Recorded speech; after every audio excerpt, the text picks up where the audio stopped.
All right, let's get going. And we're live.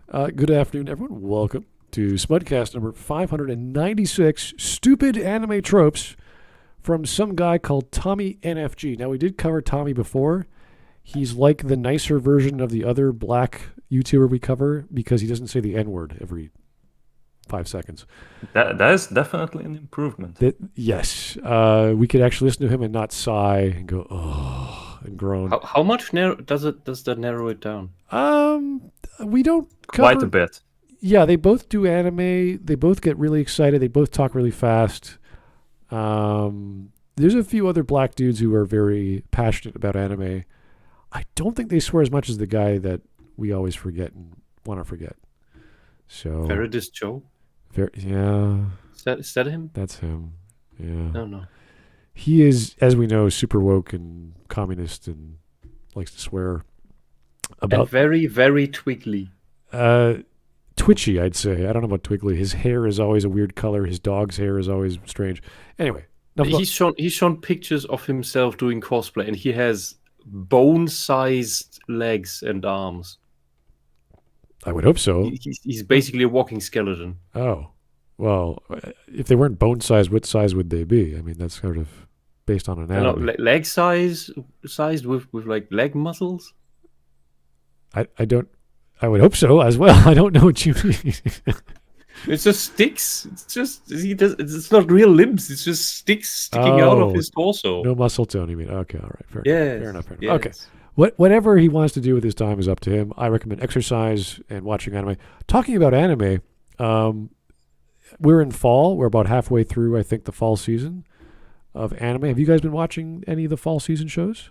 I haven't been watching, but I have begun reading Chainsaw Man, the manga, and I have to say I am quite enjoying myself. It's so over the top. Yeah, kind of reminds me of One Punch Man, but it's much more sillier and gruesome than One Punch Man. Yes, there's a few animes like that where they change the guy's head for a gun or a fish or whatever. That's fine. It's not my thing, but I understand people are really excited about it. There's one that I think Whisp would rage over. It's the Legend of Mana. They turned it into an anime.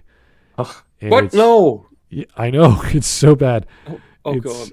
I tried to watch the first episode. And it was like, wow, this is.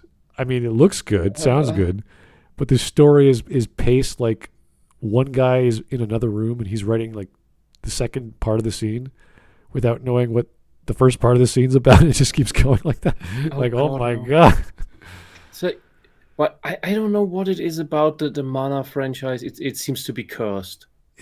It's so easy.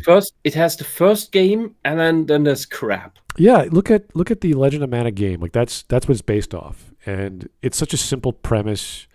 And you have like all these magical creatures, and they're part of the world tree, and they have certain properties, and there's plants all over. And they talk to you. It's all very cutesy and fun, and all that good stuff. But it just does not connect logically, rationally. You're lost half the time. What's going on? Like, why are their children abandoned by their parents? Did something happen? Was there a war? Like, what's going on? Yeah, in the first game, at least okay, the main hero is a war orphan. The mother turned into the tree, and the father was a knight. And you died in the war. You counter the princess. Is now possessing the sword. Yeah, there's a princess. There's a prince you're supposed to marry. Although that storyline gets cut, but we realize there's another group of people outside of a village that did stuff. How would you cut that part? I know. That's a central part of the entire thing, because the prince, not the prince, but he was a general. Right. Was supposed to become the new host to Tantalus. It was an awesome story. They didn't have time to make it, but that's just one of the animes that is out. There's also the continuation of Uzaki-chan, which is the big-breasted cute girl that all they could have made. They could have made just instead something out of Sword of Mana, which is a retelling of Final Fantasy Adventure in Germany known as Mystic Quest. Oh, boy. It's rewritten mainly. Yeah. It's very confusing. Naming conventions into Europe are very, very confusing. Wait, Mystic Quest, is that the Final Fantasy? Yeah. They thought it would Mystic sell Quest better. is the one where Final Fantasy crosses over into becomes Secret of Mana. Yeah. It's not a good idea. Sort of Mana is a retelling of that, the Game Boy version, and fleshes that whole thing out. It's basically it's completely rewritten, but it has all the elements in all the story parts. And you could just make that as an anime because it's basically already written out. I don't know why they wouldn't do that. Well, outside of that one, I said Uzaki-chan. Everyone knows Uzaki-chan. If you don't know Uzaki-chan is, go do a Google image search. You'll know exactly what I mean. There's Hero Academia, which is, I don't know, 4th season? I can't remember. But there's also anime based off other games, like mobile games, like Arknights, which is a mobile game, I think, a tower defense. And Muv-Luv, which is the 2nd season. Muv-Luv is... Seriously? There's a Muv-Luv 2nd season, yeah. It's time travel, romance / aliens taking over the planet sort of deal. Right. Yeah. I'm watching a few, not specifically that one because it's kind of weird, but Reincarnate as a Sword, that's an isekai. I love that one. I'm still reading the manga. It's not even done. Eminence of Shadow, which is hilarious. It's another isekai. The one that I recommend, or if you like Konosuba sort of stuff, there's Immoral Guild, which is probably more titillation than comedy, but it's a nice combination, I think. There's one called To Your Eternity I'm watching, which is basically season 2 of a immortal creature on Earth, which is designed to preserve life, but it doesn't know anything and has to learn by becoming other creatures. And they fight these weird tentacle-like blobs called knockers. They want to absorb that person's or that creature's knowledge. It's a weird one, but it's kind of got that Mushishi style of vibe to it.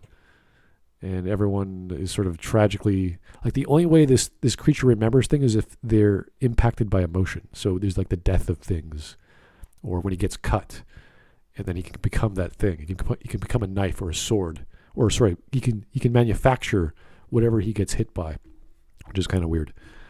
Then there's other things. There's a Netflix one called Exception, which is a 3D one, which I think came out in September.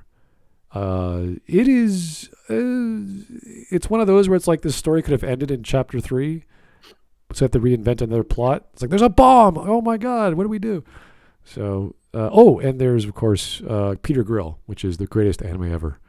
So, if you don't know Peter Grill, he's pretty much the greatest hero of all time, and he's betrothed to some woman or whatever, but all the other races of the land want his genetic material, and he gets caught up in a lot of hijinks involving his naked body. So great. Yeah, it sounds like I have a lot of catching up to do because I have barely watched any anime this year.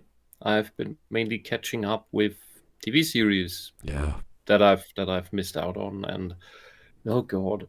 Well, the anime is purely for entertainment purposes, not to take it seriously. People love anime. They love watching it. Oh my god, the next season of Hero Academia is like, okay, I mean, that's your thing. That's cool. I just want a proper new Slayers movie. Oh yeah. Yeah. Okay. Slayers is good. It's back in the day. It was good. Yeah. Yeah. Is Hayashibara Megumi still doing voice work? Because you can't have Lina Inverse without her. Oh, I don't know. That's a good question. I need a new Slayers movie. I think she is still active. If she dies, the entire industry dies. That is possible. No more anime. We're done. Yeah. Kyogre in the chat asks, was that the Game Boy game that they rebranded in the West as a Final Fantasy game because brand recognition? I am not sure. It was the Mystic Quest had the Game Boy game and a Super Nintendo game. Yeah. I played the Super Nintendo one. The Super Nintendo game was, at least in America, called Final Fantasy Adventure. And in Germany, we had the Game Boy game that was called Mystic Quest. And I think it was also called Final Fantasy Adventure in the US. In the US, okay. Yeah. And the thing is that it is both. It is Final Fantasy and the predecessor to the Mana series, because you have elements from Final Fantasy in there, like the Chocobo, but you also have the standard enemies that you have in the later Mana games all the time, like little flying devils, the rabbits, and then other such things. It's pretty much, but it's not turn-based. That's the difference. Yeah, it's like Final Fantasy Dragon Quest on easy mode. It's easy. It's kind of like a prank from Japan. Don't tell that to a 6-year-old. Oh well, that game's tough at 6 years. I think I tried it for an hour and I was like, this is kind of boring.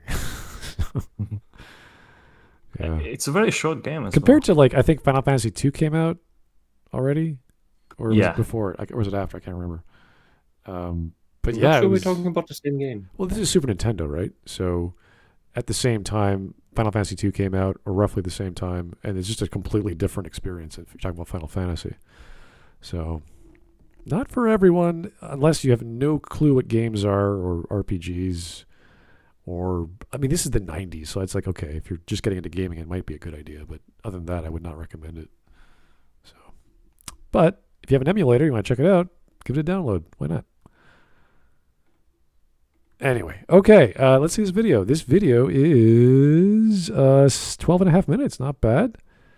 Lots of cuts. Came out a month ago. Has, 640,000 views. Look out. Okay. Wow. Dealing with the real deal here. Oh, this guy knows his stuff. Here we go. Okay. Better than Red? She'll just bastardize TV tropes and make her own shit up, I guess. I don't know.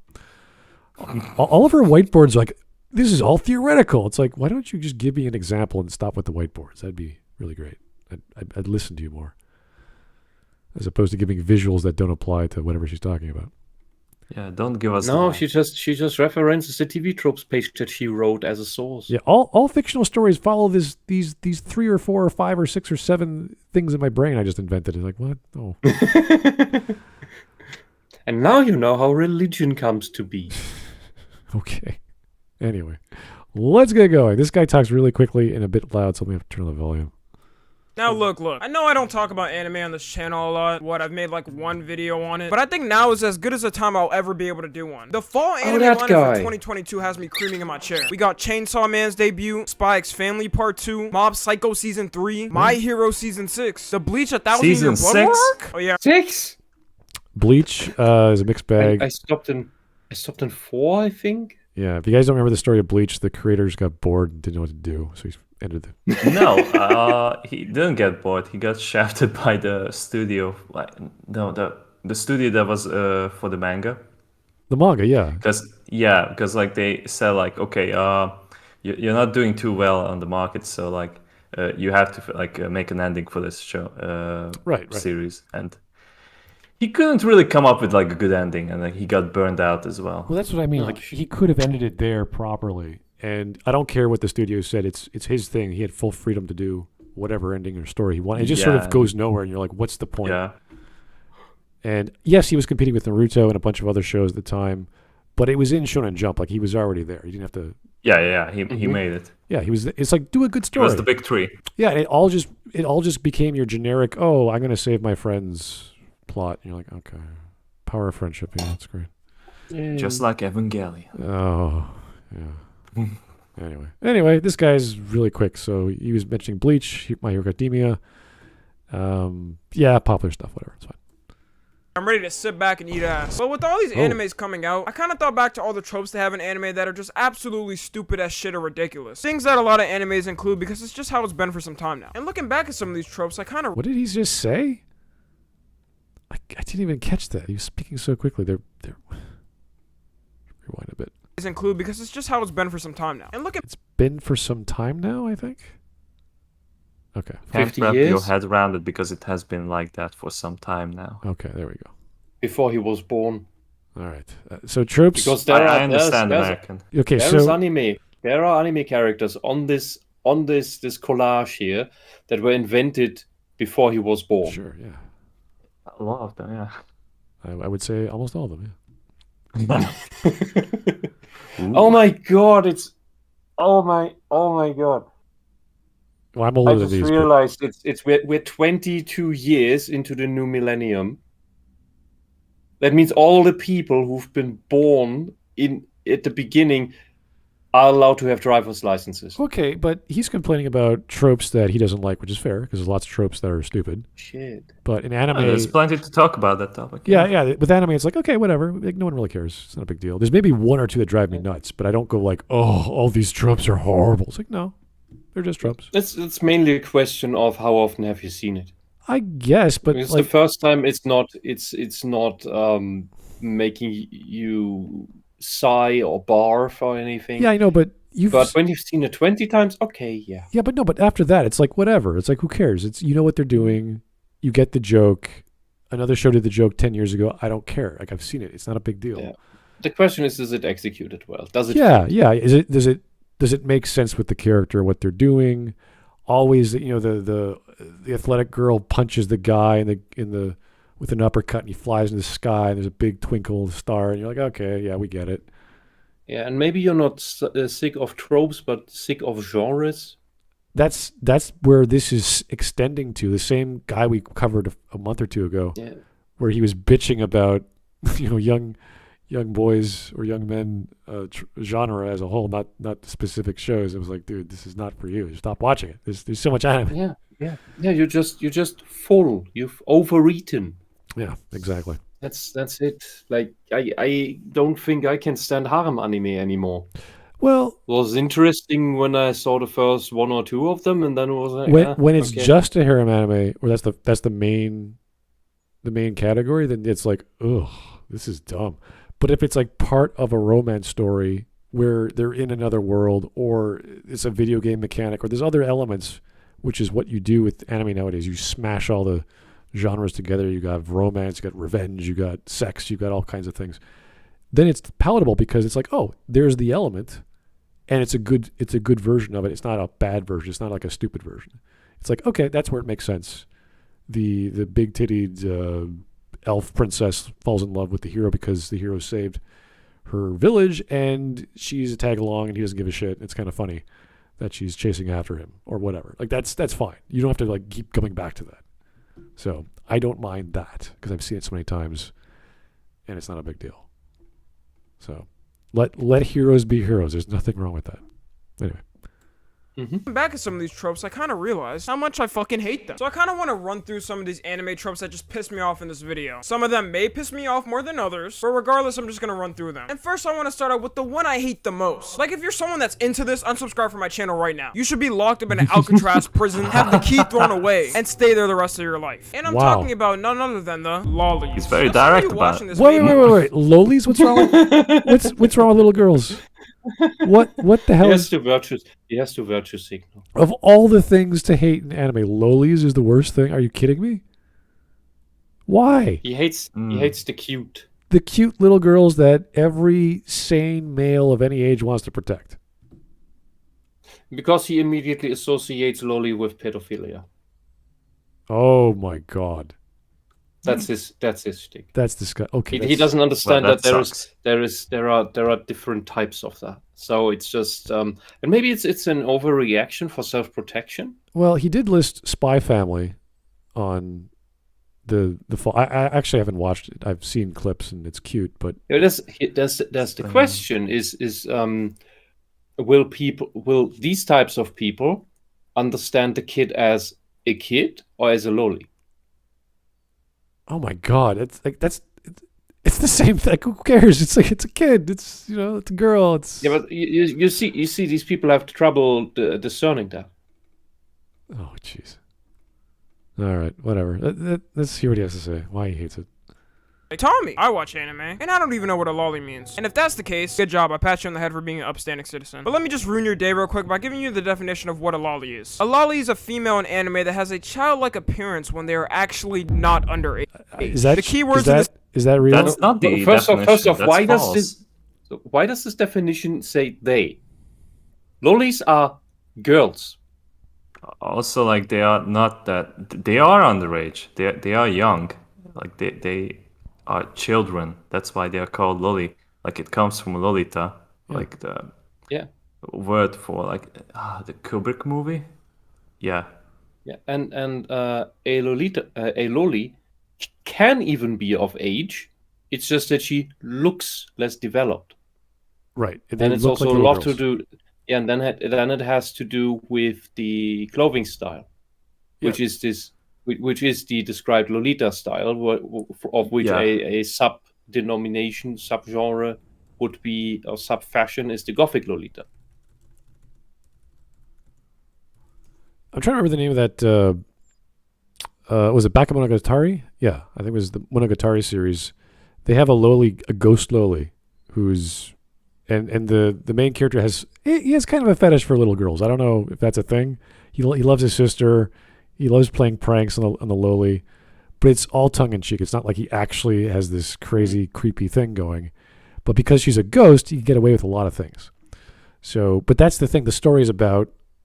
I wouldn't say ghost things, but supernatural things. Like he's already a half vampire. His girlfriend was possessed by some sort of spirit that makes her really light. His best friend is also possessed by a cat creature or a cat spirit. So there's all this magical crap going around him, and for him to obsess over his sister or this lowly girl is like it's all tongue in cheek. It's all fun. My issue here is that he is using Urban Dictionary as a source and not even showing the likes and dislikes of this specific definition. Let's do a search on loli for Urban Dictionary. Maybe there's a bunch of other definitions. He just cherry picked the one he liked. Maybe he wrote it himself. But like this has to be a joke because like do you think Uzaki-chan's a loli bra? That? Because this reads like he speaks. Okay. I don't see it. Honestly, maybe this was done last September or whatever. Yeah, but like it's called Your Opinion is Wrong, fuck off. So it's like it has to be a fake. Like he probably like made it up. Yeah, I found one with 3 definitions. I don't see. Well, may have to go down the list. One sec. It's not the first one. It's not the second. It's not the third. It's not the fourth. So why is there a Twitter symbol next to it? Oh yeah, there is. Is this really? Because it does look like Urban Dictionary, but it is. No, I just found it. It's number 5. Oh my god. Yeah, so he cherry picked whatever he wanted. Oh, good for him. He's using language in his own way. I don't care. That's fine. Use whatever definition you like, sir. You're wrong. It's fine. Let's keep going. Definition are childlike. Here's an example from an anime that's known for having the best animation in the world, 7 Deadly Sins. How old do you think this girl right here is? Most of you would probably guess without knowing her at first, 7 or 8, 8 or 9, maybe 10 or 11, but that's really pushing it. That girl right there is... Dude, okay, you are retarded. Because this girl has A cups. 7-year-olds do not have A cups. Are you dense? Do you know what girls even look like? This is the thing. I don't know if he is the actual type, but people who get these basic things wrong about girls, about women, seem to be calling others incels a lot, whilst showing that they know so little about female anatomy that they call girls with breasts 7 years old. And I'm supposed to trust him on identifying what a loli is and what is not? Well, fuck off, man. Using Urban Dictionary is not a good start, but that's whatever. He's got his own words. If he I have a lot of issues with this design. Like it's just a bundle of sticks. Yeah, and if he calls anyone the I word, then this is the proof that he doesn't know what girls look like, which would then make that projection. But we'll come to that if it comes to that. All right. Let's go. 1,000 years old. Yes, you did not mishear me. She is 1,000 years old. Tell me in what type of world where a girl looks like this and is 1,000 years old. In the world of anime and manga, sir. In fantasy, in the future, in sci-fi, any story, you could do whatever the hell you want. Is that good enough? I think that's good enough. I think in every mythology as well, you have characters like that. You have gods, you have demigods, you've got spirits, you've got undead, you've got all kinds of creatures running around being any age they like. and which are assumed to have existed for eternity or since creation or whatever, Yeah. which makes them pretty old. Yeah, we've got blue, bald aliens in Mass Effect that lived for 1,000 years, and they're all horny and they could have sex with anything. They all look the same. And they all have the same nose in Andromeda. Yeah. So and also notice, dear female parts of the human species, if you only have an A cup, you're not a real woman. You're just a loli. Well, let's not go that far. According to him. That is going a bit too far. I love breasts of every size, Wisp. It's okay. We don't have to. No, that's okay. But this is what these. So what we've noticed with SJWs is that they hate large breasts. So everything has to be reduced to a B cup at maximum. But once it's too little, then it's all suddenly not women anymore, but it's underage girls. So this is it's a very strange Schrodinger's age. Boobs. Schrodinger's boobs. How big are they? I don't know. Probably. I don't know. A cat will jump out of it. Okay, let's keep going. It becomes a catch-22. All right.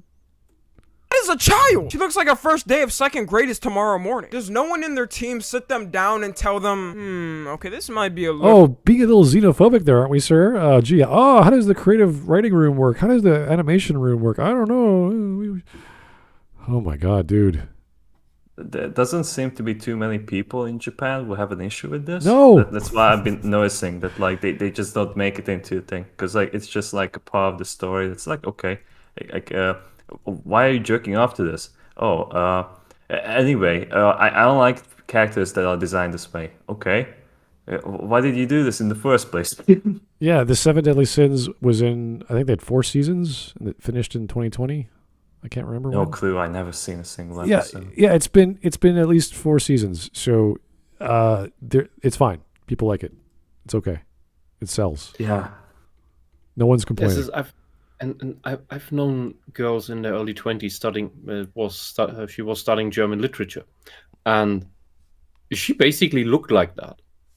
Her body didn't develop that much. Well, pretty face, but there was not much to her. Yeah. Otherwise, in anime, I think it's kind of cool. It's kind of weird, but it's also cool because you see a little girl and she's like tiny, and you're thinking, how the hell is she going to fight? And then she pulls out like a dragon or a sword out of nowhere. You're like, oh my god, she's awesome. So I like the idea of having like a small package or a thing which is suspicious. You're like, how are they going to win a battle? And they do this amazing magic or skill. Like, that's cool. I like to see this surprise out of what could this little girl do that's 500 years old and knows how to, I don't know, summon beasts that no one else can summon. That's neat. I want stories like that. I want to see surprise. I want to be surprised. And I want it to make sense within the lore. It's a very small bar for me. I just want to be surprised, and I want the surprise to make sense. I don't want it to be like, in the isekai where they pull out like a dragon out of their bag of holding. It's like, how does that work? And everyone has this magical bag of holding where time and space is null. You can put hot meals in there and it comes out hot, like this perfectly seasoned and sealed, and that's silly, but a magical person that can do things with the power of their mind because they've been around for 100,000 years or whatever because they're vampire or whatever. That's cool. That's fine. This black man just wants to impose his culture on foreigners. He's an imperialist, a cultural imperialist. It's kind of like he's drumming up some drama for no reason.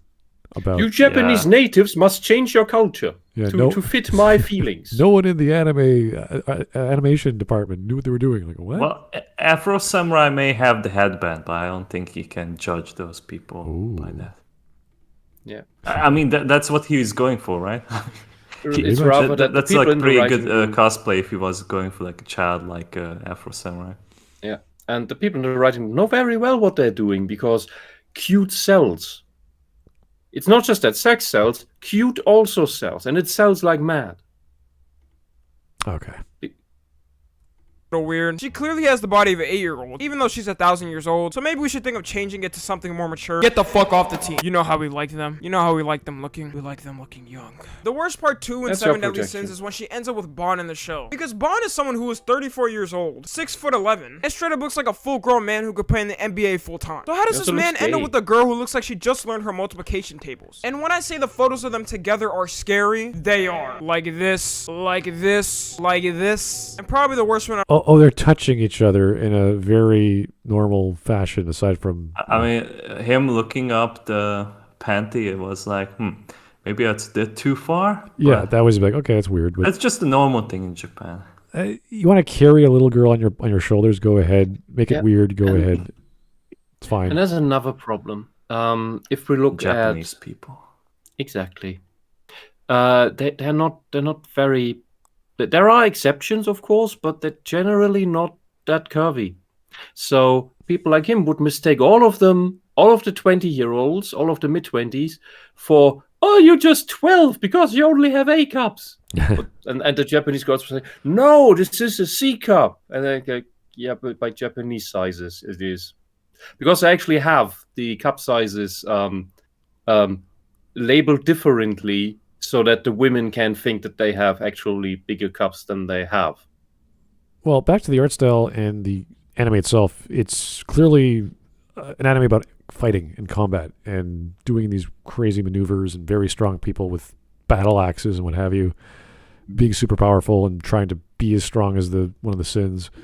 So if you want to showcase a 1,000-year-old woman dating or being around a 34-year-old man, who's the gravedigger there in that story? You know, or sorry, not the gravedigger. Who's the who's that joke from the vampire movie? What We Do in the Shadows. The vampire he finally finds his lost love, and she's like 90, but he's like 500. He's like, I'm a grave robber, no, a cradle robber. That's the word I was looking for. Cradle robber. He's like, I don't care what they say. Love is love. Blah, blah, blah. It's like, okay, this old woman with this man. It was great. I thought it was hilarious. So that's a scary line, though. Yeah, well, it's a great movie. They made a series on, I think, Netflix or I don't know, one streaming service, and they did it different actors and did a good job as well. But it's all Australian comedy, so you got to like that slow burn joke. So anyway, there's nothing offensive about this. There's nothing like, ooh, can't do that. It's a show about fighting. Out of all of them, like this. Is she? No. Oh yeah, that's definitely pregnancy. Wee woo, wee woo. He is a sex offender. I repeat, that nigga is a sex offender. Oh. The N-words. Someone's projecting again. We have to count it. Oh dear. Is this even in the show? I don't even know if this is someone drew this or whatever. I don't know. Because this current frame doesn't look official. Yeah, this is proportion of the eye that just doesn't cut it for me. Yeah, and even if it was in the show, was it a dream sequence? Like, was it someone? Was the girl? Was she fantasizing about being pregnant? I don't know. We don't know. If only someone saw this show. She also had clearly bigger boobs in that shot, in that pregnancy shot, which is normal during pregnancy and afterwards. So what's the argument? She's 1,000 years old, can get pregnant, or is that bad? I don't get it. I don't see the problem here. I know there's plenty of stories where women, whether it's sci-fi or fantasy, they have disgruntled bodies. Like even in Game of Thrones or Song of Ice and Fire, there's the waif.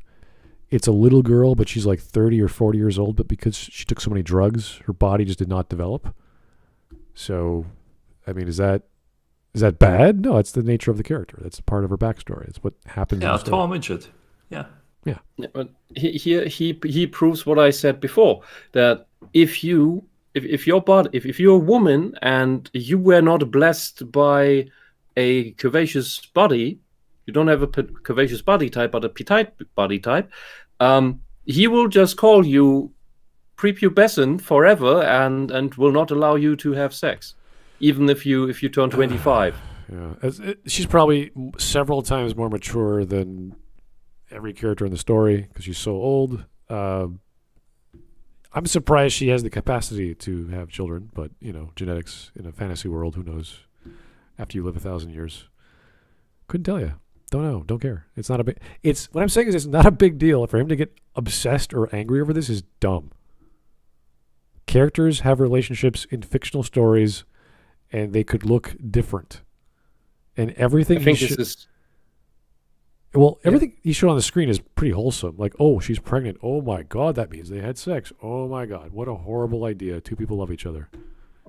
I think this is just Western anime audience going through a very weird phase. I don't know what this is. In trying to understand relationships and characters, and have not met enough people to know that yes, there are girls that don't develop that much, because this isn't even what I understand as what is usually meant with, oh no, this is a loli it's a child that's been sexualized. Like no.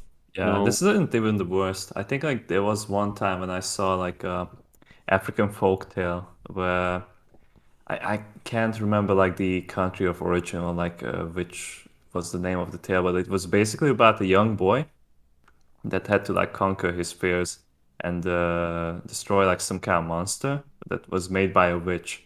And the boy somehow turned into a man in a day and then got laid with that witch. And then that was like, So it's not only Asia that has weird folklore like that.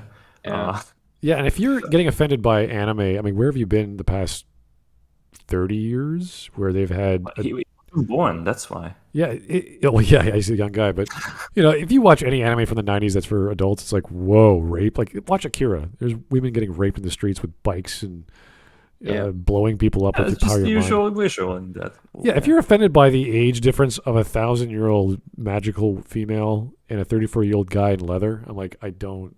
That's nothing. Like, come on.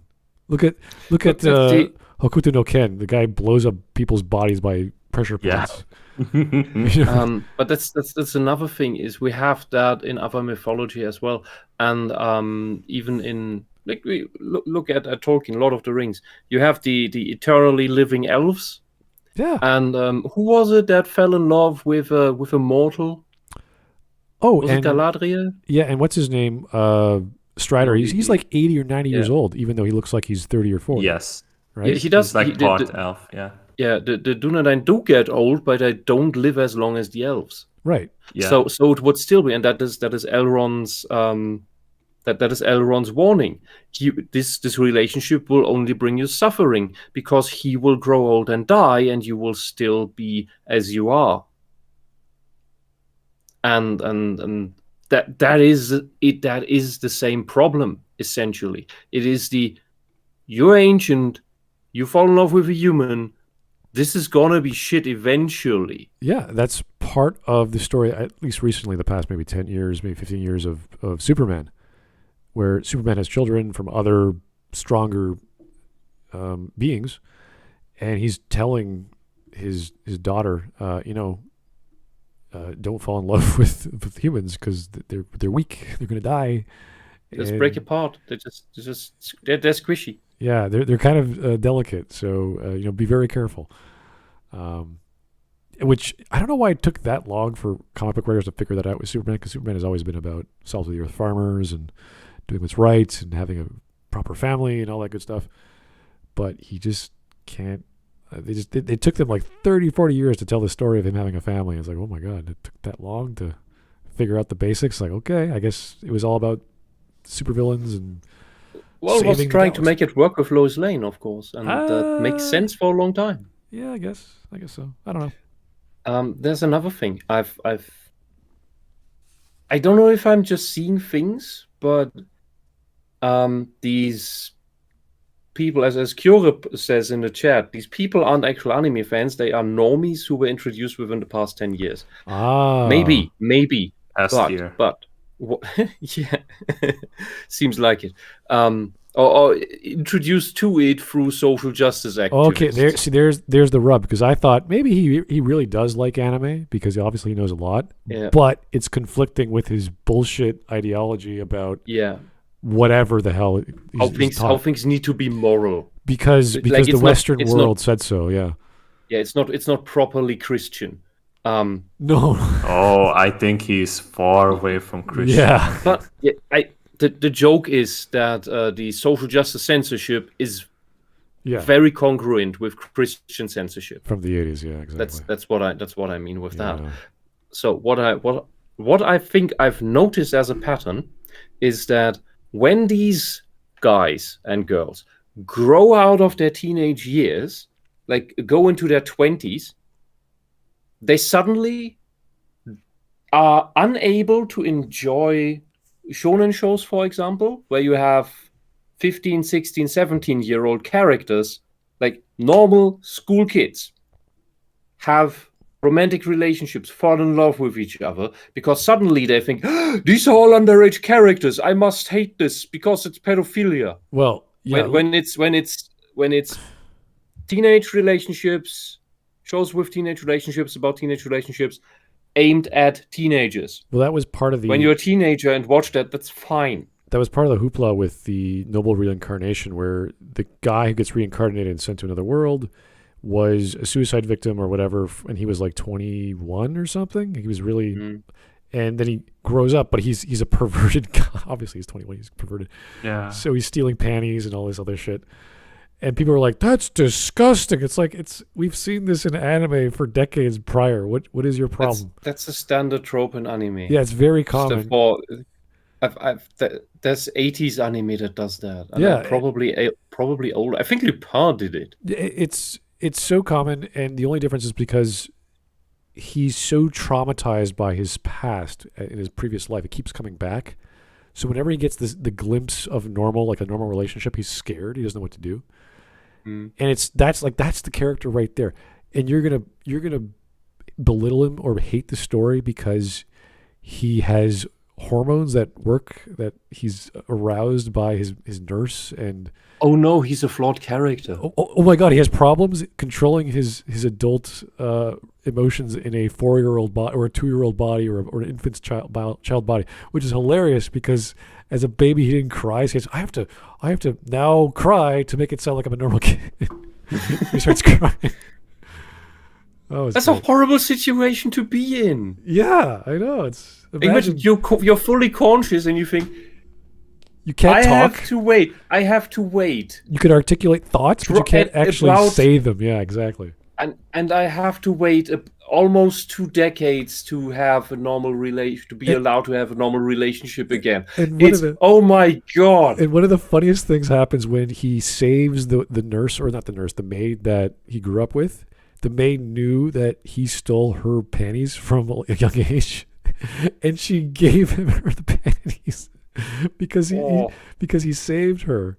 And these were the same panties he stole when he was a kid. And he was like, "Did you tell anyone? No. Does anyone know? No. Okay." but he took them and he thanked her because she was so thankful that not only he saved her life, he also saved her daughter's life. So. It's like she doesn't care. Like, he's a hero. She's the person I grew up with as a child. I knew he was special. I knew he was weird. I don't care. He's part of my family. And for whatever reason, he loves these panties, so I'm going to give them back to him. It's like, that's cute. It's silly, but because only the audience gets the joke after all this time, it's fun. So all this stuff, if you were offended by underwear and cup sizes... and dresses, I mean, there's something wrong with you. There's really something wrong. You're missing the forest for the trees. The Japanese are about a dozen times more sensitive to everything than the Western of the world is. The thing is, they're not stupid about it. They're mature about it. Yeah, and they don't do it in the open street. While the very activists that complain about lolis in anime and jokes like that are the very same activists that do all these rainbow parades where there's actual pedophilia happening. Yeah, my brother just came back from Japan, and the stories he was sharing was they are so bend over backwards nice, and it doesn't matter what the problem is. They'll have some kind of solution, whether you wet yourself in public or your child is screaming and crying. Like, they have a solution for everything. It's amazing. So they are so accommodating, but they're not going to change their culture just because you don't like something, they're just going to find another audience. So, but they don't really care about the West. They don't really care about pumping out their content to Japan still seems to understand that trying to appeal to the mythical wider audience is nonsense. What you do is you try to please every niche audience that exists and try to see, is that niche audience big enough to make stable income from? And then keep doing it. Yeah. So you make specialized things like in video games, real-time strategy was a giant thing in the 90s. And it's still as big as it was, if not bigger than in the 90s, quantitatively, but relatively to other genres, it's become tiny. And that's why there's not much produced for it anymore. Yeah, and you look at MOBA. MOBA is an offshoot of RTS that uses the same perspective, same mechanics, they took the hero battle aspect, got rid of the battle, kept the hero, and just say, let's focus on that. MOBA, boom. There's a huge $1 billion industry right there. Yeah, and all the normies play MOBAs. All because of Warcraft 3. Amazing. Yeah, but RTS is that's a difficult genre to play, and while it is many more people and still growing, compared to the 90s, compared to everything else that has blown up because all the normies are playing video games now. It's just not the big market share anymore. Yeah, well, despite it's being more people than ever who are playing real-time strategy, and that's like, it's breaking my brain. Why are companies not making games for that? Yeah, because they want to tap into the bigger pies of the chart. Well, all the normies, like if you go on a dating website and you list or read the ones of girls, Mario Kart and Zelda, it's like, wow, you're in the 90s. It's amazing. I grew up with that. That's great. Good for you. You're appealing to me, I guess. I don't know. It's funny. I want a new Diddy Kong Racing, and it will never happen. Oh, it cannot. Okay, Rare doesn't exist anymore. All right. Well, we're 2 minutes in. This is gonna take some time, I bet. So let's keep going. Lock that motherfucker up and throw the key away because he is a sex offender. There is no denying the fact that he is a sex offender. You're not slick, Bond. The worst part about this whole scenario is that technically she's the offender in this scenario. Because Elaine in the show herself is 1,000 years old. And he's 34 years old. At least make it make some type of sense. But what's wrong with it? What's wrong? They're both consensual. One's older than the other. They're both... Yeah, like if like both of them are the legal age. Yeah. Like but the setting of the fucking show is fantasy. Like he's petite shaming. Like we have talked about Lord of the Rings, but like if we just bring up that example, like is it like sexual assault if an elf wants to date a human? Right, exactly. That's one of the jokes, in fact, in Extra Species Reviewers or whatever the sex working show is, where the elf loves old women. Like old women. So humans are like in their 90s. That's great. Oh, God, it's hilarious. Anyway. It's not just in Seven Deadly Sins. That was one single example. There are hundreds of animes like this where they use the same trope. And before the weirdo Discord mods come in my comment section talking about, Tommy, just a drawing, bro, relax. You're over the age of 18. Why are you so worried? Bruh. Y'all know damn well that they're just making them these ages so they can pass it as not sexualizing kids, right? Of course the creators wouldn't label them as 8 years old and put them in the most sexual positions ever. That's a one-way ticket to prison. I swear, not even R. Kelly was that stupid. But if you're really trying to defend this with all your heart, we already know how you look like. You're probably a Reddit or Discord. Dude, not in the United States. Okay, not Japan. Whom you elected to the Supreme Court just now, who's someone who lets all the pedophiles free again. We talked about the genre of magical girl. All those are cute underage girls. And they have all these poses, and they do all these magical attacks, transformations, whatever. No one cares. No one's... The fact that because one of them is 1,000 years old and is in a relationship with a male that's 34, he's offended. Why? What's the issue here? They're magical creatures. When there's a thing. Like there is actual porn with such characters. That is what he's talking about, or what he thinks he's talking about.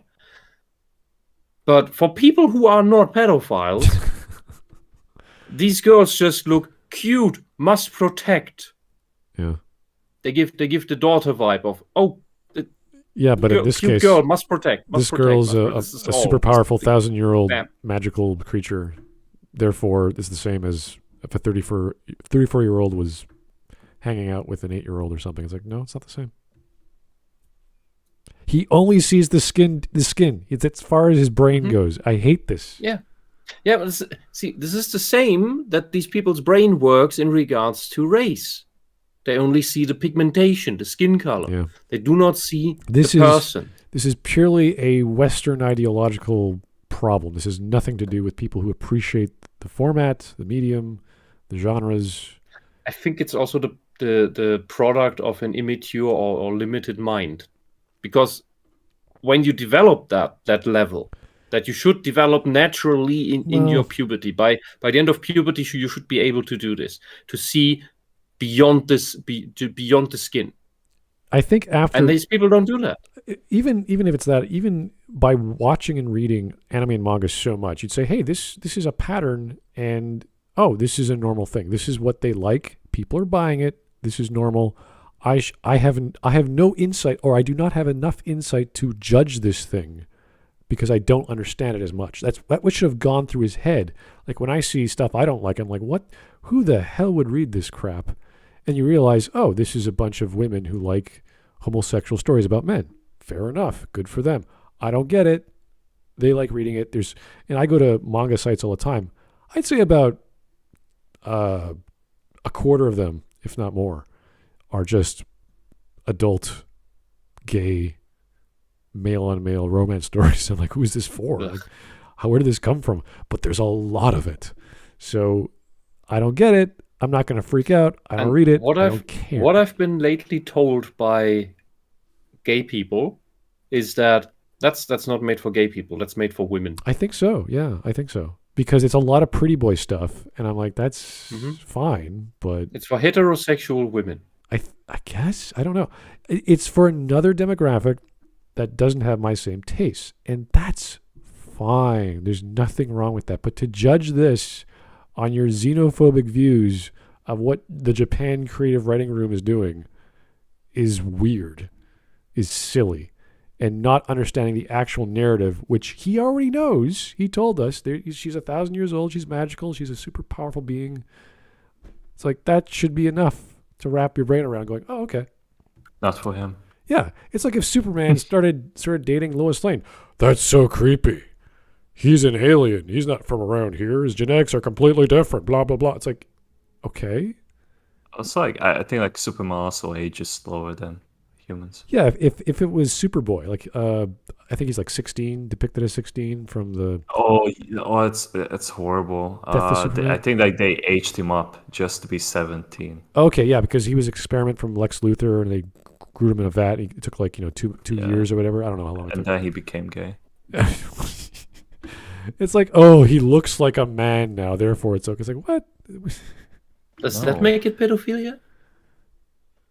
Aliens, they're from no, because Krypton. in the end, you see, in the end, it is all about how does the body look. Yeah, that's all it is about. There's the quite age a few... only matters when it is arbitrary number between 16 and 21, depending on what nation you're in, and then it's the thing. Yeah, there's quite a few stories of lolis or lolitas that are vampires that are 400, 500 years old. Dragon Maid's a good example of little girls, but they're 80 years old, 60 years old, whatever. It's like, that's fine. It's cute, it's silly, it's goofy. Have fun. That's the point. The point is not, if you get pissed off of stuff like that, I think I gotta say you're watching and interpreting anime wrong. You're not paying attention. Thank you, Patrick Williams. Thank you, Patrick, for giving me that stupid phrase that only idiots would ever get angry over. Anyway, let's keep going. Mod. Maybe you play Genshin Impact. No, scratch that. What's wrong with Genshin? Dude, come on. It's a video game. Grow up. Genshin Impact does have a few loli characters, and it's the community that's surrounding Genshin Impact that it's like that. But but this is like complaining about brony culture or whatever. Oh, they're a bunch of men attracted to animated horses. I'm like, so It's basically every Genshin Impact's like every other gacha type. Yeah. Breath of the Wild franchise, whether Chinese. it's the what is it, Kantai Collection. Also, has every type of girl, every type. In a the weird... tall, busty, the flat, the more childlike. When it's more about the smaller that one's ships. weird because they're ships, or they're named after ships, so they have ship parts on their feet. And I'm like, what is? This is weird. I can understand. Are they surfing? Well, that's like part of the shipping culture. Yeah, all those weird girls named after guns or ships. I was like, this is the strangest. Oh, there's actually the anime for that. Girls Frontline came out this season as well. I forgot about that. I wonder what's his next issue gonna be with anime, because like if it's all gonna be lolis, then sexual crap. Yeah. Oh my god. I mean, he used up a quarter of his video for that. I really want to see it because I have my own beefs with anime. I'm sure you guys do too. That you're like, oh, this again. a lot. Yeah. But it doesn't make me go horrible. Video. As far as I've played Genshin Impact, and that was last New Year's for a week straight, just to shut off my brain and not notice the year changing. The loli characters that are in there, they're really toned to little girl that is cute and you want to protect. Some look a bit odd with their clothing designs, and that's like, why? But generally, it's the little girl must protect type. I do remember there's a guy who's rather feminine that he's part of the main story that you collect, I think. Venti doesn't count. Venti is weird. Yeah, okay. Anyway. That's the green thing here in front. All right. Okay. More. Let's keep going. You definitely play Genshin Impact. Got Dorito crumbs all over your shirt, body pillows stacked up in the back of your room, and you either look like this, or like this. I've never seen someone defend the point of lolis in anime without looking like one of those things. It's just really fucking weird that so many mangas to this day still do this, and so many people will go out and either buy the mangas or just watch the animes. Do you not feel shame? Do you not feel disgusted? Anyways, the next trope I want to talk about, I'm gonna call it a I don't feel ashamed watching a show for young men. Sorry, I just don't. I don't he's feel talking ashamed about buying watching the merch, a show I that was think. meant for a Japanese audience. And I have no fucking idea what kind of culture they are.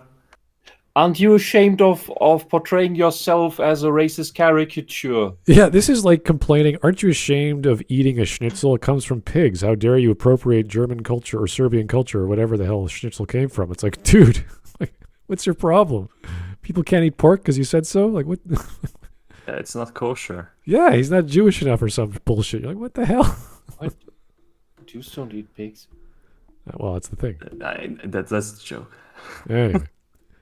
Something like explaining the ability at the stupidest time ever. Now, in nearly every anime that has some type of power system and fights in it, there's always a multitude of different characters with skills only they can use. It's bound that they'll end up fighting each other eventually. But what I don't like about these fights is when in the middle of the fight between two people, one of them just stops and starts to explain their ability and everything they can do to that opponent. Okay, do you know why they do that? Because if they don't, the audience goes, what the hell is going on?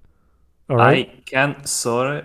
I don't want to play devil's advocate, but I can agree with him. Like, the timing of that event is important. The problem I have with this is not the fact they explain it. It's the fact that it's a thing they say. This has occurred in so much anime with it, where it's like based off a discipline, or they've learned some skill, or some magical thing, and they say the word like an incantation, and all of a sudden, like a powerful blast of whatever comes out of nowhere.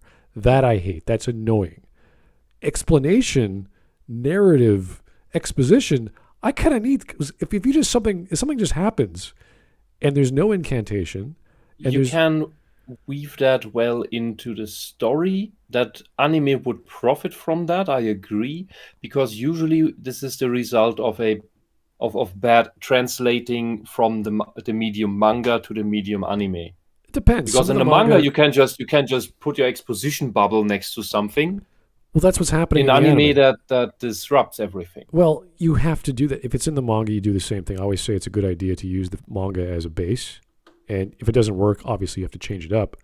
But if you see someone do something amazing and it's not part of his background, you're like, where did this come from? So you have to have a flashback. This happens a lot, where they're fighting and all of a sudden you look at this weird flashback thing where he's about to die, or he's remembering his master teaching him something, or whatever traumatic experience. Well, look, in Vampire Hunter: The Bloodlust did this really well by having all these weird wacko abilities with barely any or no exposition at all happen that kill people that come out of the blue, and it works because it's written well. Well, the characters, the side characters in D, one of them is a beast man and pops out of his chest. The chick has a cannon and a uni bike. The other guy is a ghost. He could turn himself into a ghost and go around and blast creatures. But visually, it makes sense. Oh, he's in a stretcher. Yeah. He can't physically walk. He's not a physical fighter. What can he do? Yeah, but it's not. Yeah, but it's also not explained with exposition how he does this. It's just shown that he is injected this drug that allows him to do these psychic powers. His characterization, and that drains him further. His characterization is based off what he is doing functionally in the story, which is like, oh, there is that drug, or the guy has that arm crossbow with the silver bolts, and he can just launch 100 of them into the sky and they fall like rain at certain times. So there's visual ways of doing exposition. It's still exposition, though. Yeah. But it's not with this. Oh, we pause everything and then explain for a minute what the character's doing. Of the bad guys in Bloodlust, I think best version of that is the guy who can hide and move within shadows, right? And then stabs the shadow of the big burly guy, who is then locked in place, but he's already dead. He's still standing there, and as the audience, you can notice it, but the other characters haven't noticed it yet, as he's already dead. Right. I think they're still talking to him on off to the side. That is great. This is it's a more mature story, so you don't need this shonen anime announcement of a spell or a skill to tell the audience what the hell's going on. Visually, because the characterization's so in your face, it's like, this is what he's a guy with a crossbow, or whatever the thing on his wrist is. He shoots silver bolts because they hit D, and his skin is like burning or whatever, and he pops it out. So, that's visually we get it. We don't need the exposition. That's enough exposition. But two other positive examples is the Slayers anime and Goblin Slayer, which are both inspired by Dungeons and Dragons. Because while spells are announced by their names, we just see the effect. And that's enough to understand the story. The visual storytelling is enough. Well, with Goblin Slayer, maybe in Goblin Slayer something is explained afterwards. Like, I have this portal scroll that opens a portal for which you could normally travel, but I asked the mage to put the other side into the deepest depths of the ocean. So when I summon the portal, water at insane pressure comes out that just cuts through the enemy. Right. Like the exposition in Goblin Slayer is the show. Like, you need Goblin Slayer to tell you why he thinks this way, why he fights this way, and it's basically just a version of Batman just giving detail why he did the thing he does, because that's why you watch the show, to see what Goblin Slayer can do, because everyone else fails. He comes in, leads the party, saves everyone. So that's the nature of the show, though. With kids shows like Naruto or especially My Hero. Yeah, you have what can this guy do? How does he do it? Like when Naruto learns his Rasengan, I think that's a whole process of failure, and how does he figure it out, and learning from his master, and how does he do that? How does he think like a cat? Like all these things. So that's part of his arc. That's part of the story. So it's necessary to the narrative, not fighting at the same time and going, okay, I'm going to stop fighting, explain to you how awesome I am. That's kind of silly. But if you haven't have any exposition, you're like, what are they going to do? I don't know. And in My Hero Academia, it's like X-Men. Everybody has a super weird, wacky power. And Hunter. That's the shtick of the thing. Everybody has a weird, wacky power, and next episode we get more characters with weird, wacky powers that all have to be explained and how they are somehow useful in a fight. Yeah, that's the standard anime for kids or anime for young men story. You have to do it. There's a school system. There's a military involved. They have supernatural powers. It's everywhere. Rich in the chat says something interesting. Watch a martial arts anime and act like you're an expert in martial arts. Watch a martial arts competition. While you have no clue about martial arts, you don't know what the fuck is going on. Especially with some of the new no-contact sports that are just dumb. But aside from that, you don't know what these people are doing and why they're doing it. Every tournament has its own rules, even with point fighting. Kickboxing, there's so many styles and rules for it that even if you were a kickboxer, it's like, okay, is this like, can you elbow? Can you knee? Can you drop kick? Can you grapple? Like, what can you do? So there's there's plenty of rules for every martial arts. And if you are a martial artist, you would not be complaining. You'd be like, okay, these guys have 1 centimeter gloves. That's fair. But you might be pissed off at like 2 centimeter gloves or whatever the padding level is. Like, you're not going to feel anything. It's not going to hurt as much. Blah blah blah. But you know that. You know the difference, as opposed to going, well, why don't they use any gloves, or why don't you bite people? Like, okay. So Tyson tried that. Yeah, it doesn't work out the best way in people who know what they're talking about. I'd rather be annoyed at, and this is mainly a problem when you binge watch, not when you watch one episode a day. Because when you binge watch these shows, it gets annoying very quickly because everything is constantly paused, and one culmination of that you find in, I think it was Captain Tsubasa, where one time it took Tsubasa 4 episodes to kick the ball into the goal because it was on the ball, Namek. It was about to explode.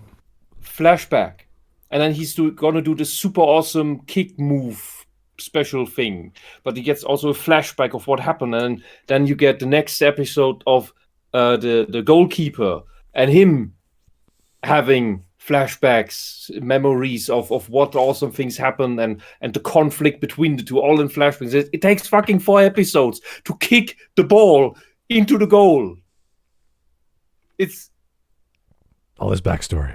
That is but that is unbearable if you binge watch it. Yeah. If you just watch an episode with a day between it, or just weekly as these things came out originally, then there's no problem with that. Yeah, this is the concept of pacing, which Japan, unfortunately, even in anime, has a problem with. And even if you read the slice of life stuff, which pacing you can imagine is just painful to read a guy wake up in the morning and do the same routine for 20 pages. It's like, oh God. So I'd say it's very difficult to write a show that works as you watch 1 episode a week, as well as you can binge watch it. Having that work for both, difficult. All right, back to whatever this guy was talking about. I can't remember. Oh, you're right. I remember. Okay. Instead of giving them a Khan Academy lesson on their ability and what they can do. Like, I get that you need to explain the power and the ability to the audience so they understand how it works, but that is not the best way to do it. Sometimes they'll straight up tell the opponent everything they're about to do to them and what they're going to do to them, and the opponent will still lose. Like, bruh, how dumb are you? Can you imagine it's the same scenario? Okay, if you're really good at your thing, it's like, I could kill you with this maneuver. I think like the common thing that happens is that they do give the exposition like what they are about to do, but then the opponent comes up with like a trap card that like, oh well, I actually am 1 power level above you, and I knew this technique, so I was expecting that you would reply like that, and that's usually when the episode ends, and then you wait for the next one to come. Yeah. And on this point, I can also make the claim that he has never been in a fight, because all right. If I tell you, assuming I can fight and you maybe not, but you fight a different fighting style, and I explain to you exactly what I'm gonna do, and how it's gonna work, that doesn't mean that you can defend against it. Just because now you theoretically know what is gonna go, what I might do, and if I'm being honest, that I might really be doing exactly that. It's usually a good There's sign. Still the whole skill issue, speed, and anticipation involved, strength, whatever. If you could talk technique. plainly to your opponent, it's like, by the way, if this keeps going on for the next 20 seconds, I'm going to destroy your groin. You might have a dislocated shoulder, and you have a black eye. And this guy's like ready to kill you. And you're like, all right, here we go. So it's like, if you could explain that to someone in a fight that is getting kind of fierce, you better watch yourself, because that either the guy's bullshitting you really badly or he's been in fights before. Yeah.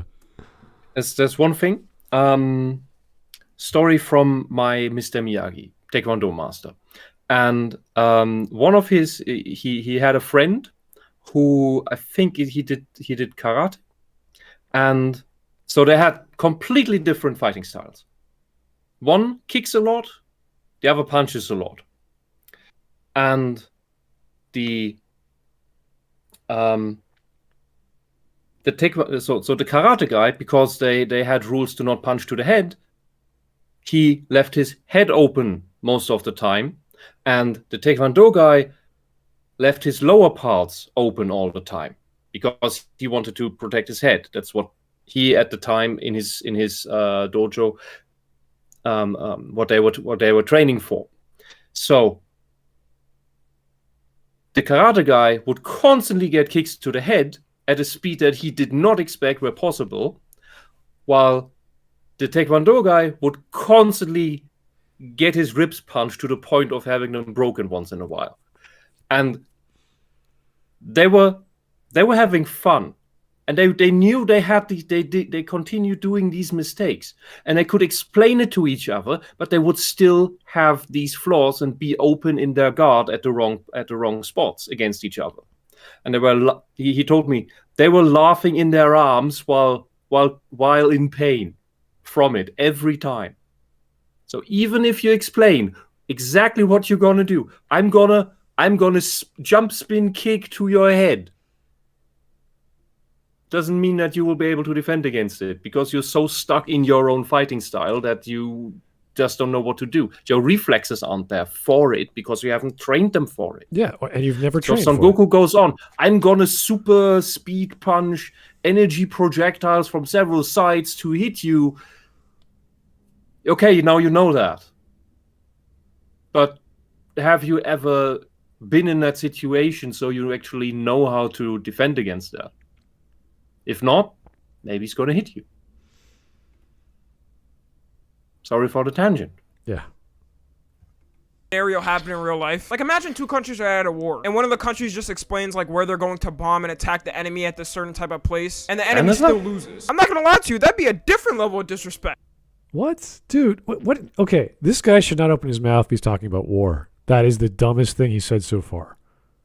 If I announce I'm a superpower, let's say I'm Russia, and I'm like, hey, I'm going to attack Kiev, Ukraine. We have bombs, we have tanks, we have men, we have all kinds of drones. Just telling you, because I don't want civilians to die, but this is a military operation. Here we go. You know, in certain cases, you don't announce your attack because you're doing guerrilla tactics or whatever you're trying to accomplish. But if you're attacking a big area, like a city, and you are a superpower, you should probably announce to someone involved that we're going to attack you. Because if you don't, you're going to kill civilians, and then you're going to be the bad guy, and the world's going to look at you like you're the devil. And if you start using big armaments, like cluster bombs, which just blanket carpet something indiscriminately, you are going to be the next cause for people going, yeah, we got to stop this. Yeah, but it's also just because you announce that doesn't mean that the enemy is able to defend against it. And especially if the big power says to the small neighbor nation, you know what, we're going to annex you, and if you make a fuss, the artillery is already in place. Yeah, there's several stages to combat, and physical attack is the last stage. Usually, when you have commanders or generals on the talking about 200 years ago, civil wars. Well, that would be nice if a little it was different, the last stage. where but- you have all these layers of diplomacy, all these layers of, okay, listen, this is what's going to happen. This is what my commander wants. I don't want to do it, but if you guys surrender and we, mitigate everything, we'll be great. And they say, no, this is our land. You have no right, blah, blah, blah. Okay, fine. Then they say, well, we're going to come at you tomorrow morning. Be ready, blah, blah, blah, because we could attack you at any time. We outnumber you. We have better weapons, whatever. You're trying to keep the casualties to a minimum on both sides. No warrior, no soldier, at least nowadays, wants to kill people. They want to do their job because they were ordered to, but they don't want to just indiscriminately kill the enemy because they can. That depends a lot on the situation and on the propaganda. The soldiers may not want that, but there are forces in governments that don't give a shit. And that don't give a shit about the diplomacy part. There are forces that want the war because they are not the ones who have to do the fighting. That's all its own topic. Mark said his ISP is under maintenance again. He doesn't come along. Oh, jeez. Okay, well, if you are going to war and you have various avenues of attack, you outnumber your... America's strategy is they outnumber the men usually 3 to 5 to 1. So you have overwhelming force. Mm-hmm. You have already... The only time this happens is if you already exhausted every opportunity of communication. And the last resort is physical confrontation. Oh, you mean like in Iraq where that was basically started by a lie about babies taken out of incubators and soldiers laughing at them dying, which turned out to be a complete fabrication that was made before Congress by some girl of some other diplomat who had ties to the White House? To the Bush administration? Well, yeah, I saw the... Oh, look, they're totally diplomatic stuff exhausted. No, went to war over a lie. Yeah. That was known to be a lie. Well, it's kind of the problem with wars in general. It's like, they're coming. You don't know when, but we have a good time frame with the next few days. The Napoleonic Wars, they weren't really about, let's exhaust the diplomatic measures. No, it was just, go army, go. We have cannons on a hill. You're going to get bombed. Go army, go. Take land. Seize land. Expand empire. I just can't... The notion of let's do all the diplomatic stuff before war happens, that's a great principle to adhere to not have unnecessary wars all the time. But that doesn't prevent mad tyrants from doing bullshit. Oh yeah, it depends on who you're attacking, for sure. And it's not always the people on the throne that spurred on the flames of war. I do recall, though, lots of stories of when there's a ceasefire or for whatever reason, civilians were involved, both sides would put their guns down and resolve that issue. And at times they would sometimes share things. They would share a meal. They would share stories. And this was like, okay, well, we're not killing each other today, but we have, 300 refugees or whatever we got to take care of first on both sides. So they say, there were civilized moments during wars, and especially before the World Wars. Even during World War One, there were some strange stories where I think it was a battle between the German and the Polish, and they made a truce because both sides were being attacked by a really large pack of very aggressive wolves. So for a few days, they made a truce and just fought the wolves. Okay. Like come an enemy, mutual enemy. All right. Here's the Copper Owl. Girls Frontline is an anime. Og, I'm coming for you. Yeah, there are girls in Frontline named after actual guns. It's kind of silly, but it's cute. Japan is very good at making girls out of everything. Out of anything. It's amazing. See, that's the real trans movement. planets, guns, names of ships, you name it. They will make a girl out of anything. It's Nations. Cool. Web browsers, console gaming, it doesn't matter. There's a female persona to be had somewhere. Anyway, back to this guy's analogy of announcing, I'm going to bomb your country. And okay. Lollipop corrects that it was Germany and Russia, not Germany and Poland. Okay, cool. Anyway. Back to this wonderful logic. Here we go. Anyways, the next trope I want to move on to is from romance animes. In general, I just really fucking hate romance animes. And I genuinely can't stand them. And that's because 99% of the time, it's always the same thing. Some shy kid who has no friends, sits in the corner of the classroom away from everyone, sits at the lunch table alone every day, then ends up meeting the super hot girl who then falls for him. Like, bro, I did the same thing in school and I didn't get any bitches. What's the difference between... Wait. The difference is that you are an unbearable, entitled asshole. You're not shy. Is he applying his personal anecdotes to a fictional fantasy romance? Oh no, he's admitting he is a real life incel. Because my life wasn't the same, therefore this story sucks. Okay. I had girls interested in me, I just didn't catch it. The messages because I was autistic. I realized that years later, like, oh, that was what that meant. Ah, fuck. Yeah.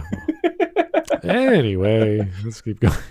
Me and him. And to this day, there are a bunch of animes that still use the same trope. And I already know what people are gonna say. But Tommy, that's not every romance anime. You just gotta find another one to watch. Well, obviously, it's not actually every romance anime, but it's all... No, I'm telling you something else.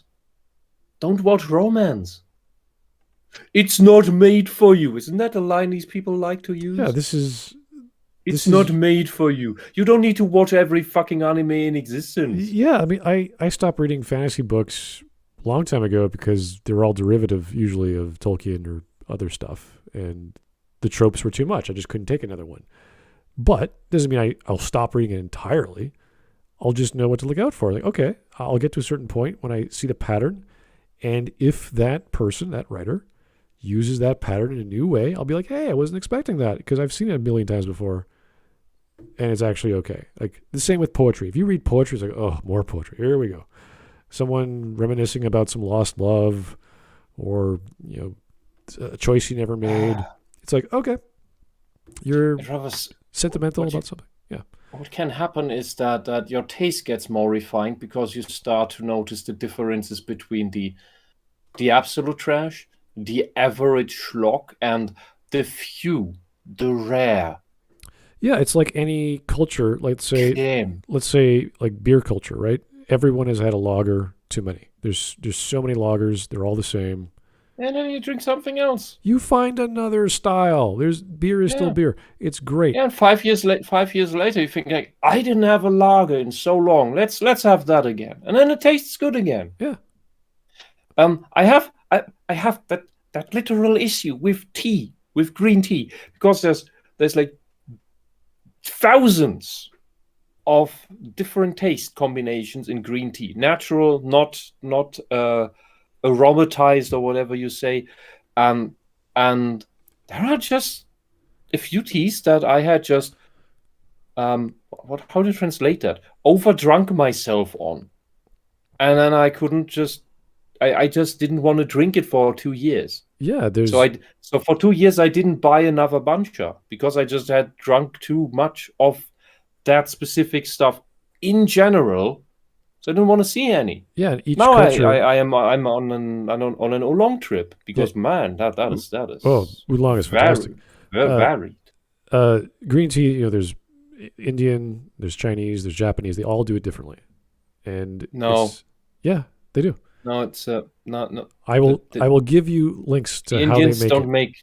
The Indians don't make green tea. Yes, they do. No. I will show. Okay, well, very little. Yes, I have had green Assam, but that's not something you drink for taste. That's something you drink for staying up late at night. What I'm saying is that, especially in Canada, beer is the best example. There's so many lagers. They're so easy to make. And the reason is because they're so strict Canada, or at least Ontario, is so strict on making stuff. You have to have all these licenses. You have to go through all these checks. You have to wait all these years just to sell something which you think might be good. So you do the safest bet, which is a lager. That's why there's very few other beers in Toronto, or in Canada for that matter. So yes, stop the basic shit. Go travel. Go meet new people. Go meet new cultures. It's still beer. It's still tea. It's still food. It's still culture. Try it out. And then you come back and say, hey, you know what? I have a better appreciation for this stuff that I never liked, but I now understand why it is the way it is. And then you have a new criteria for that thing because you shouldn't have had the old criteria in the first place. Yeah, and if you're sick of Hollywood movies, go watch some Japanese stuff. Go watch some Bollywood. Go watch some European shit. Yeah, and the reason is you are being too reactive. You're being too subjective to this new experience you don't know about.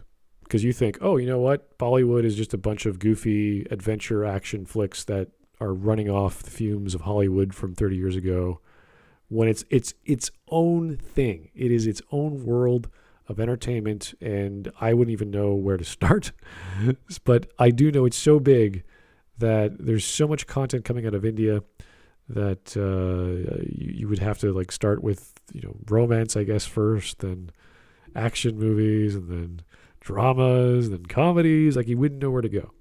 Yeah, so watch Ong Bak, especially the first one is really, really good. Yeah. So he's making an argument from ignorance, which is kind of sad.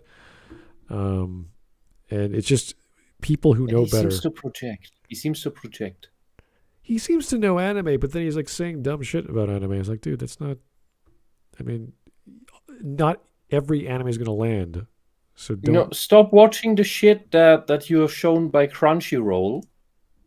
Go look up sites like what AniDB, and where you have pre-rated anime of genres and where the tropes are listed that are used in them, and you can filter. Do you want to watch something else? Do you want to go just by all the highest quality things, everything that's above a 9? Cool, go through that. You'll get so many different genres.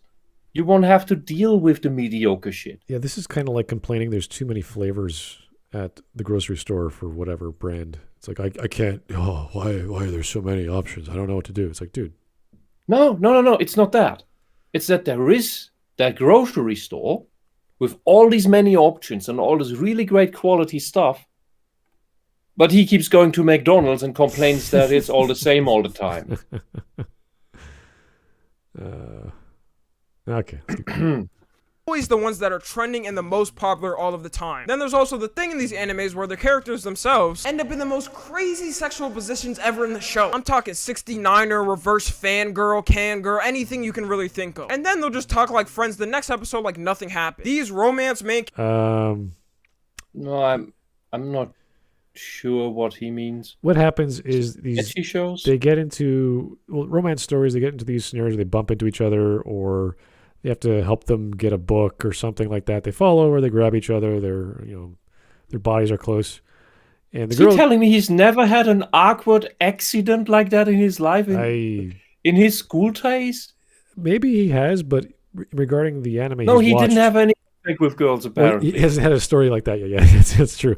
But he gets tired of it. He's a bigger failure than the autistic, introverted, depressed kid. You know, because I had that happen. Well, in funny romance shonen stories, there's usually the girl who's like, she actually wants to do the trope where she runs into the male lead. So she's running to school and she's got the toast in her mouth and she's turning the corner exactly where he comes out of his house, and boom, they bump into each other serendipitously, and oh my god, like that's sort of like there's that girl who plans for that. It's really funny. I like that because it plays with the idea that this is a common romantic thing that may occur. Like she's reading like a magazine or something to tell her, the 10 best ways to get a guy, and this is what schoolgirls think about. So I like that level of not maturity, but level of intelligence that Yeah, this is a romantic comedy. Yeah, you're trying to do goofy shit. Yes, we've seen it 1,000 times before. And there's a girl who's aware of that. And it's like, okay, let's do it. And she's like the super smart robotic one who follows all the rules, you know. So I always like that. He that wants effort. And he just wants a good proper Christian anime. I don't know. We don't know what this guy wants. I will say SJWs want good proper Christian anime. Think about writing your own romance story without using any tropes. What would you do? How would you have scenarios where men and women or girls and boys are interacting and it's funny? Just try it. See what happens. How does the comedy work? And I will tell you, unless you know what you're doing, you are going to write shit. You are going to write the most boring, unfunny thing of boys being awkward and girls being awkward and some boys being unawkward and being honest with themselves and girls being too blunt and too catchy and all these other patterns that you've observed in your life, which are effectively tropes anyway. Japan has done this to a science. There are dozens, if not hundreds, of interactions with humanity at young age and adolescent age that are completely relatable. It happens all the time, and there's nothing to be ashamed of. You know, is it redundant? Sure. Do you get tired of it? Yeah, stop watching it. It's not a big deal. But when you watch, like, was that Nisekoi? That's one I always keep referencing, which is a romance story.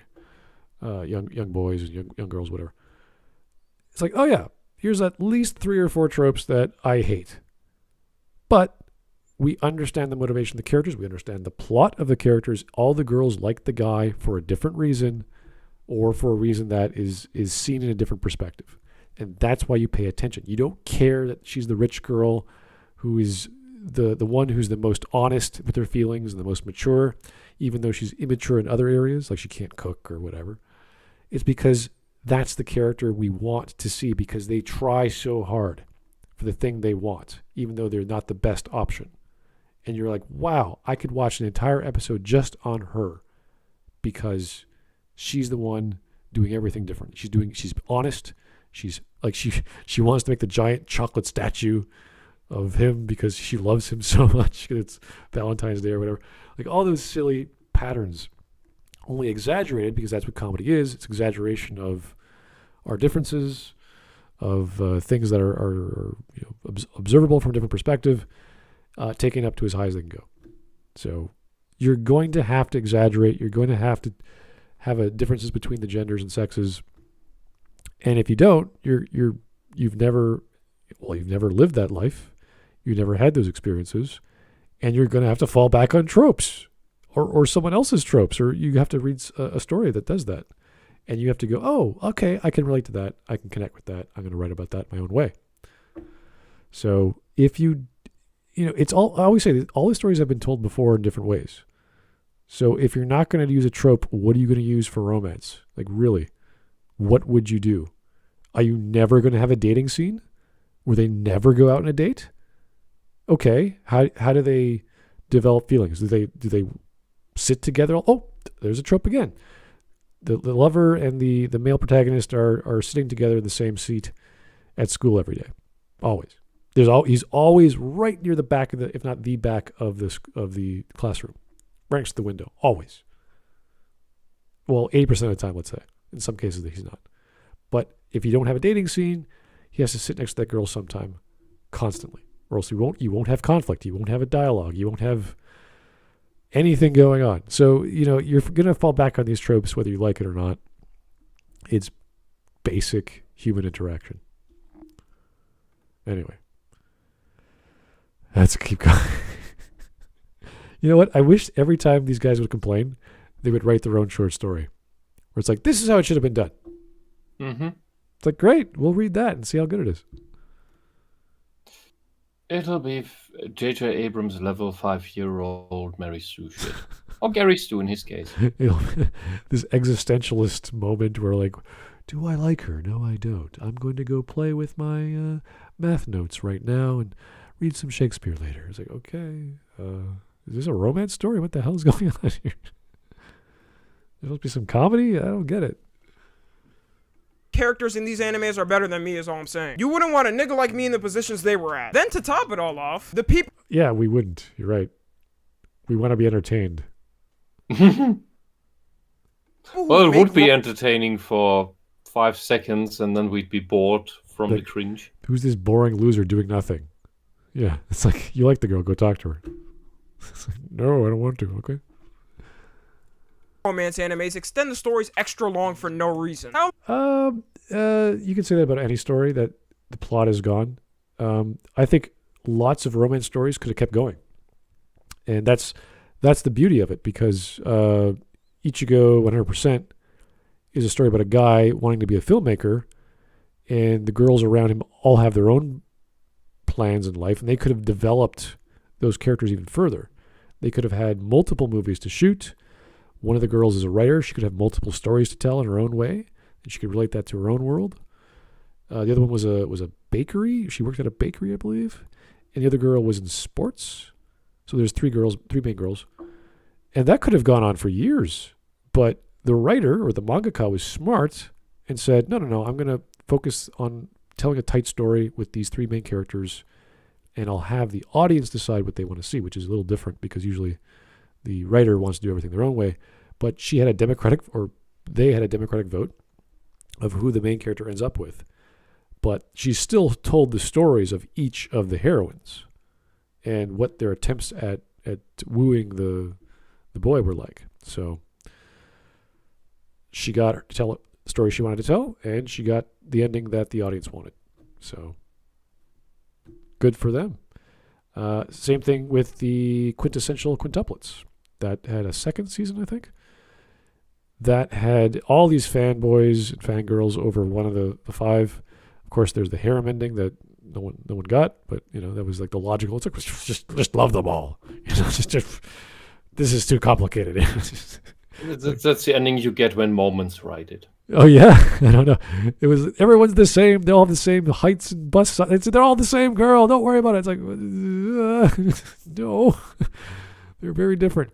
So that was not done democratically. That was done based off the intuition of the writer, and some clever flashbacks, because it's the show starts with the wedding ceremony, or the first episode rather starts with the wedding ceremony, and you don't know because they all look the same. So you don't know who that could be.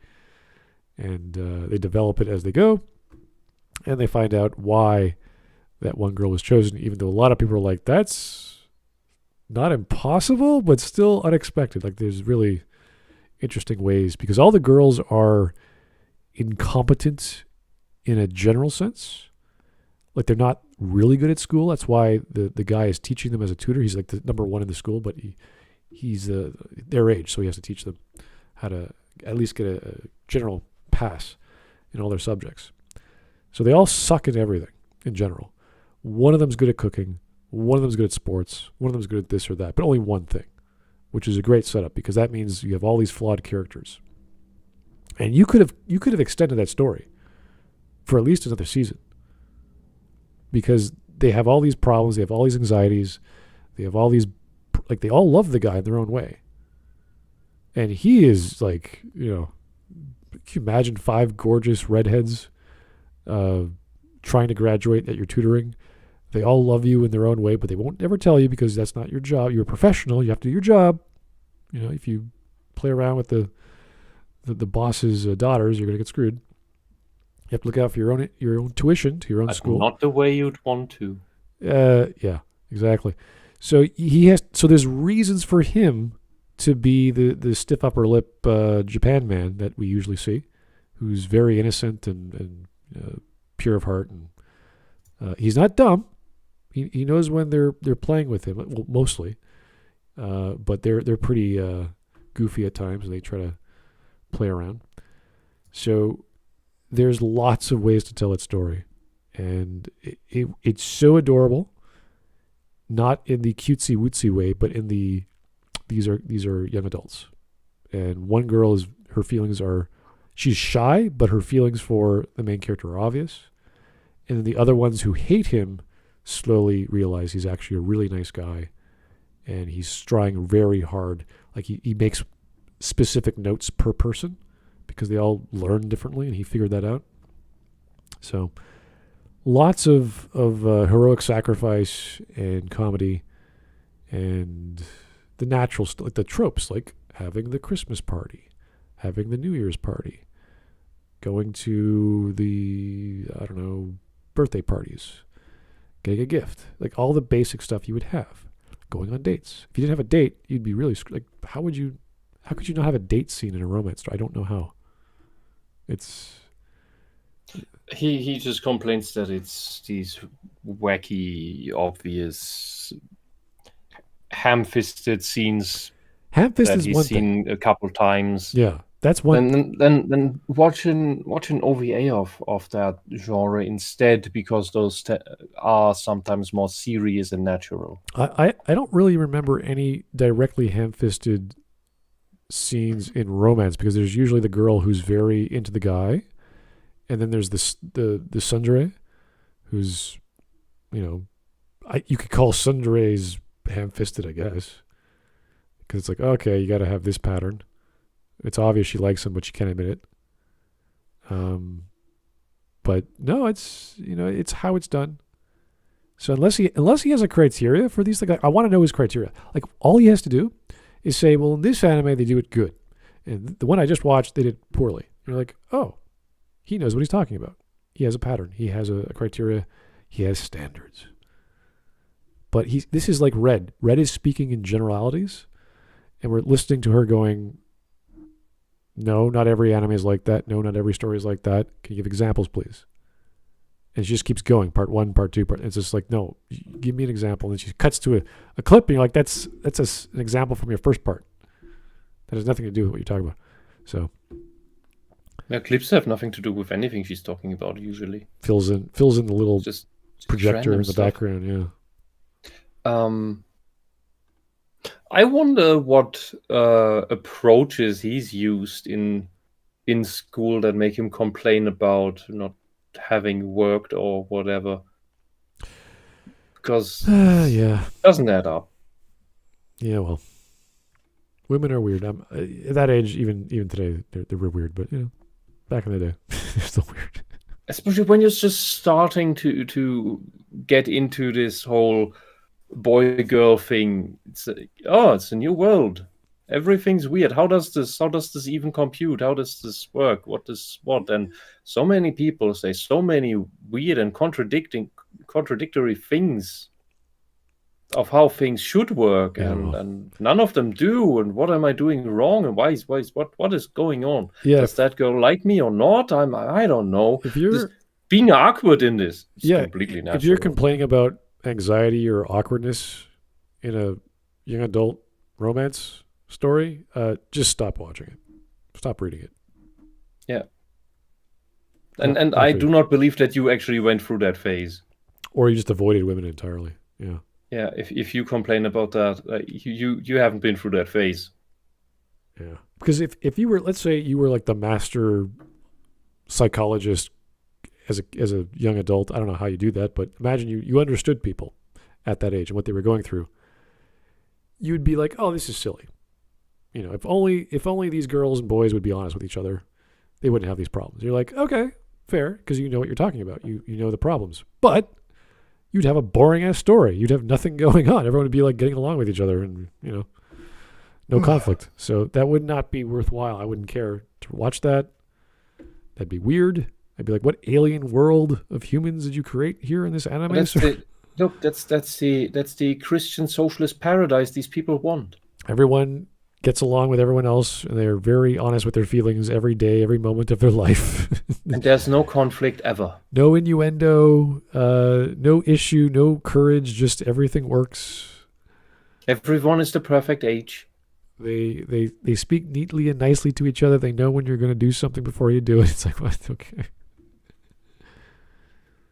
Ay. How long does it really take to ask a girl out on a date? If you ask a person who's making a romance anime, they'll tell you about 3 to 5 years of the story. One example of a romance anime like this is something called Rent a Girlfriend. So many people have... Oh, boy. Not the best example, but okay. You know that one? I know I watched a few episodes. It's popular for obvious reasons, but It's not a good example because you're talking about a guy who's literally has I think a neighbor who, no, she's not a neighbor. Her professional job is to be a fake girlfriend for whatever you pay her. So for a day or whatever. And he keeps extending the time. And I've never heard of this. This is a crazy, like, can you imagine a girl doing that?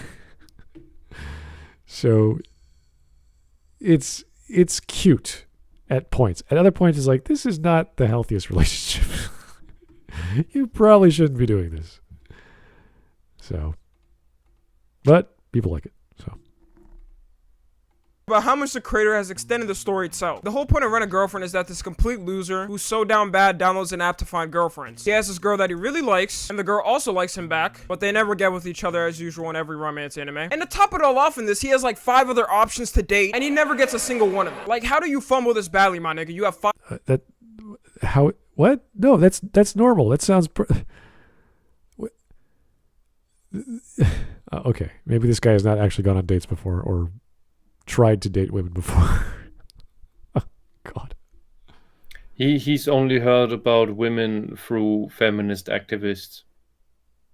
I don't know. I betcha. Yeah, I don't know what it is with other people, but I have options. Okay, the only problems are time of day or time of the month because people's schedules are different. But because I'm not tied down to one person, so maybe it's different when you're in high school. You don't have enough money, you don't have time, you're figuring yourself out.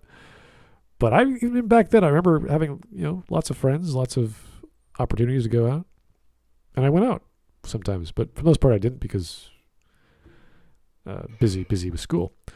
So, but after high school, no, I went out a lot. So, I don't get this guy. I don't know. If your mind is set on one girl, then all the other girls don't matter. And the same with a girl to a guy. The same idea. They don't see anyone else. They know they have options, they just don't choose them. 5 fucking options, bro. Just pick one and move on. And even one of my friends who started reading this told me he thought it was about to end 5 times when it actually didn't. Like, they'll bait the hell out of them about to get together, and then something comes up that completely stops them from not getting together randomly. The manga itself right now is on its 254th chapter, which is pretty much the equivalent of One Piece for romance anime. No.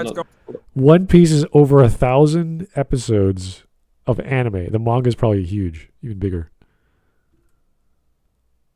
We started in the early 2000s, little group that I wasn't doing much, but the group was or had already started on trying to translate Ice into German, and that had that as well.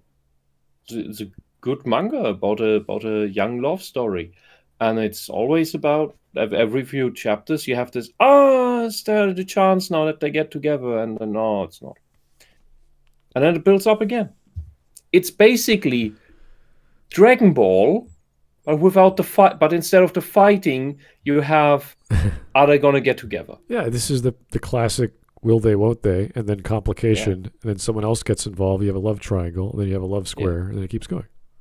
Yeah, and instead of having the new super power energy ball move, you have new social situation problem.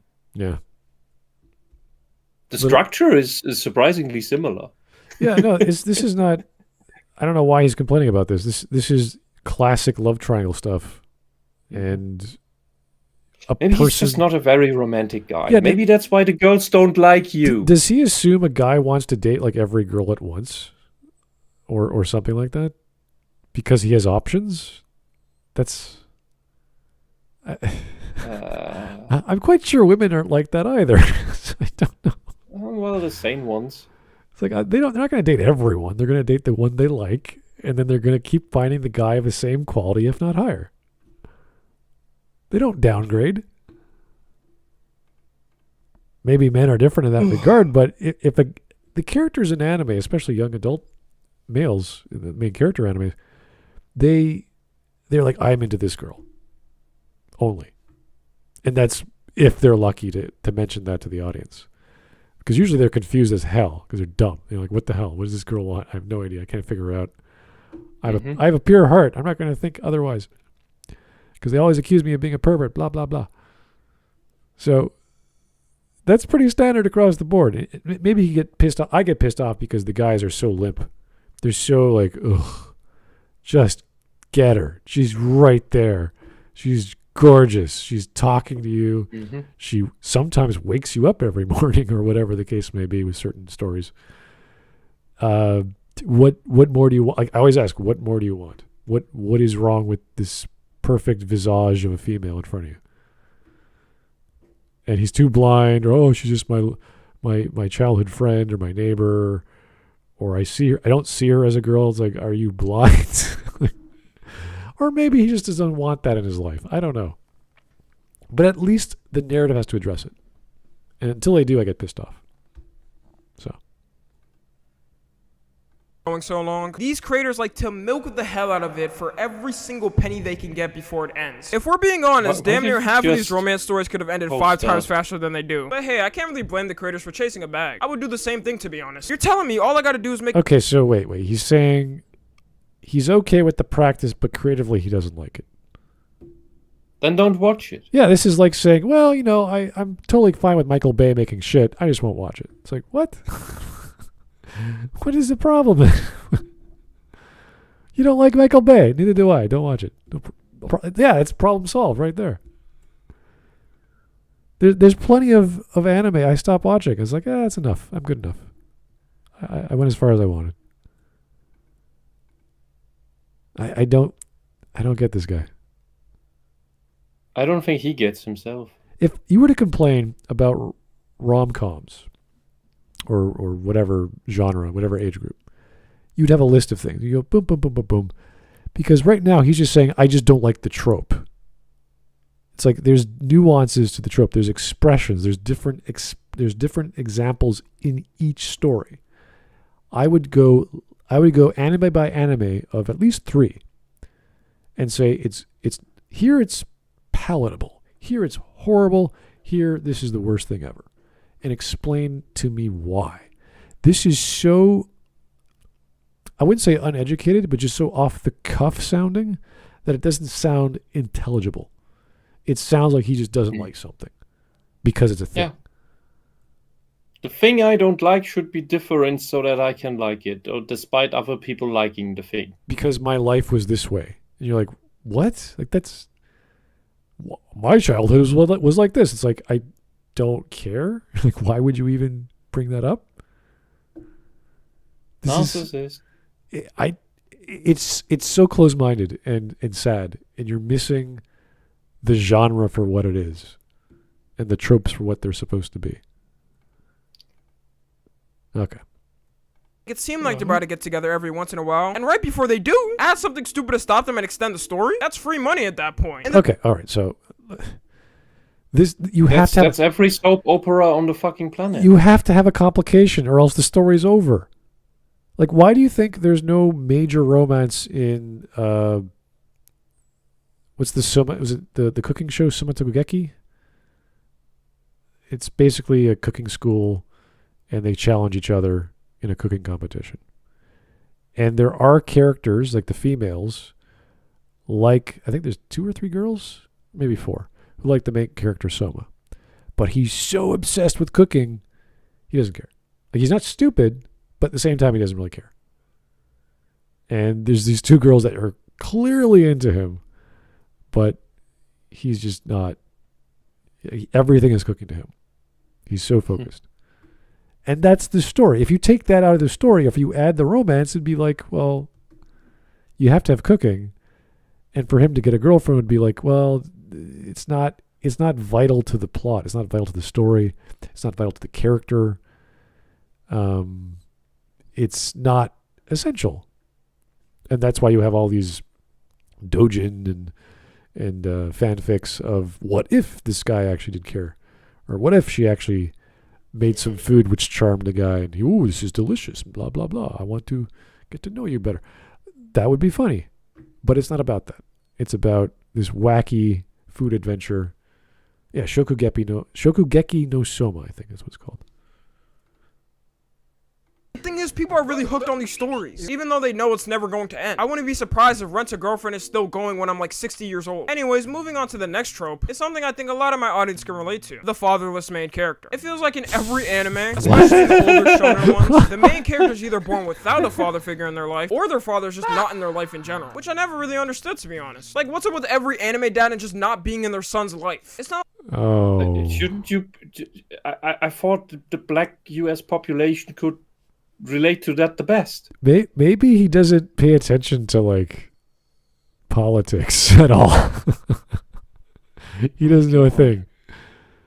Wow. The trope is about making it and excelling despite the lack of a father, which is something that the urban, basically redneck, black population of the United States fails because all you do is listen to socialist propaganda of how you're oppressed and can't do anything if daddy's state isn't helping you, isn't giving you handouts. Yes. While these fatherless boys in anime, they excel because they apply themselves, which is what the socialist ideology has brainwashed you into believing is acting white. Well, there's also stories like Naruto where he has no parents at all. And he has a parental figure, but he... And he makes it. Yeah, he pushes himself every day. Yeah, exactly. Mm-hmm. Which is weird because you'd be like, oh, conflict, good. That's what you want in stories. It's like, no, this is horrible. Like, what? Why? Determination. Like the animes are based off Detroit or Chicago, then I would understand the characters having no father. But what? If the anime is based off Detroit or Chicago? Dude, you know, there are people who can lose their fathers early because of cancer, traffic accidents, or just them being douchebags. Is this war? I think we've gone from xenophobia to like geophobia, or like what's the word where you're a bigot because you are only aware of your own surroundings. You don't know the world outside of your view. Oh, Igorima put something nice. He says the fatherless trope is about giving freedom as the opportunity to learn from as many different people and situations as possible. I haven't seen it that way yet, but yeah, because you take you have, or you seek, or you need all these different stand-in father figures instead of just having the actual one.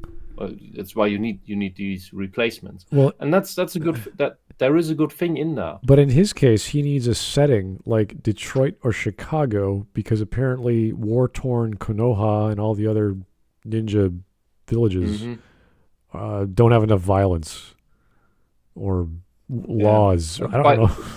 By which he is admitting that his really retarded redneck culture, which by the way is not a black culture. It's an originally English culture that has died out among the white people because it's a dumb culture, and because it's the only thing he can imagine why that could be. Like, so, change your fucking culture, you fucking retard. Yeah, it sounds like he doesn't understand history, or he only understands what he gets, and therefore, because character in story is different, therefore it's impossible unless it was in Chicago or something. Unless it is the way it is in his little perceived world, it can't be right. Yeah, like no orphan in the world could possibly do anything. There are no orphans in Japan. There are no missing fathers in Japan. 0%. This is so weird. It's just the case in nearly every random anime for some reason. And at the rare circumstances that the dad is actually in the... Every case? Are you sure about that? I say he only has watched what's on Crunchyroll. I could... What's that cute anime you haven't read, or manga you haven't read? Kami-san? Komi-san. Komi-san, yeah. He has a dad and a mom. She has a dad and a mom.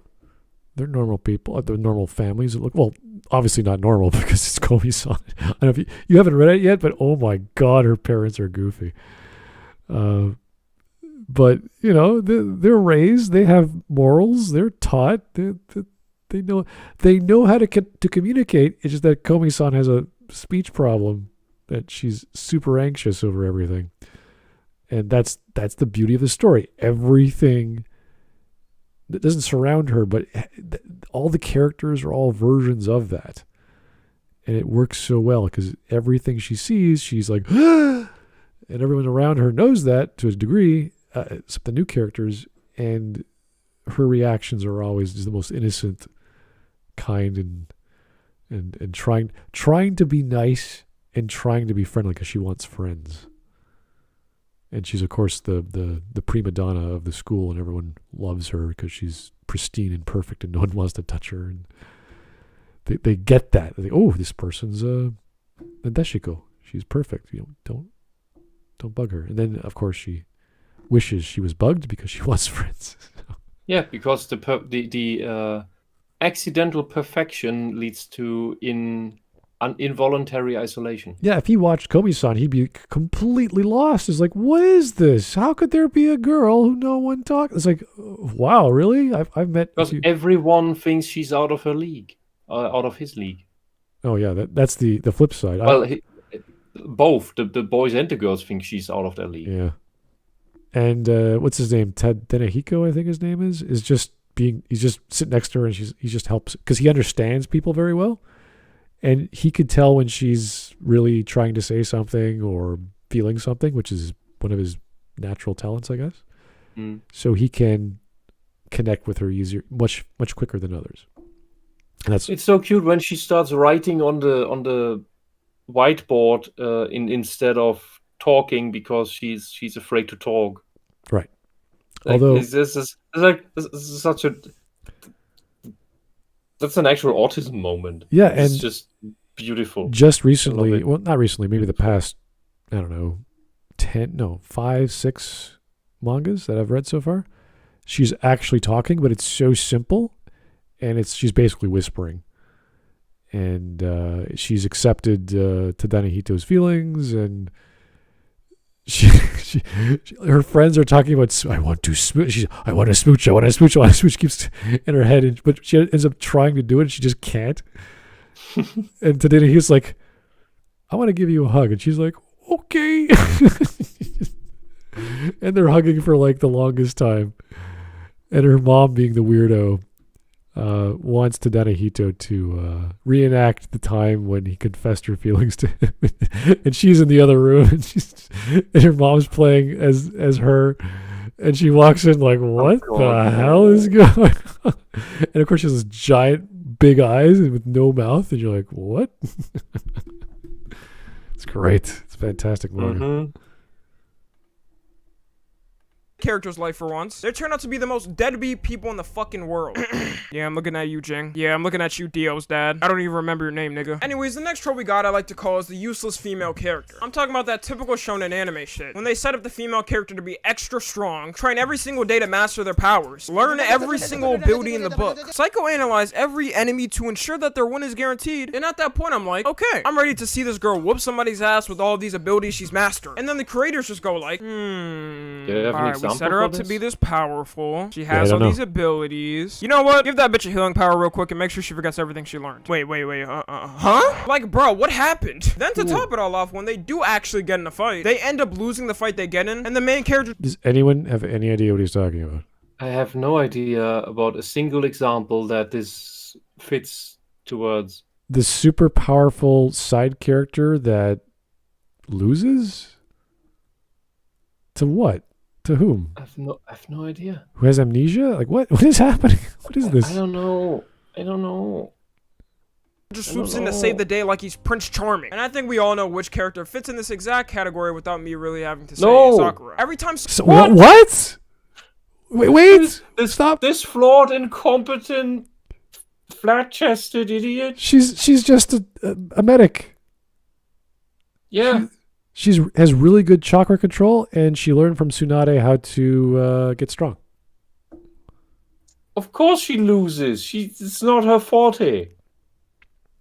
You She's don't not- understand the character. What the hell is wrong with you? She has super strength, but she's not like this amazing combatant like Sasuke or Naruto or all the other guys. This guy's an idiot. I never saw her as this amazing, super powerful character. She's physically strong, but she's not like a martial arts master. She's just physically strong. Every other female character in Naruto is closer to his description than Sakura. Yeah. Even, what's her chick? The girl with all the weapons. Hinata. Well, Hinata's interesting. Even Hinata is closer to that. Yeah, well, what's the girl? She just summons, like, weapons? Like, that's all she could do.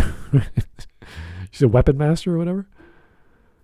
It's so long ago. Yeah, I know. I just, like, I can't, like, I don't even know if this is a pattern. I've never heard of this pattern before. Who thinks Sakura is good at everything? She is not a Mary Sue. She might have been. She's not.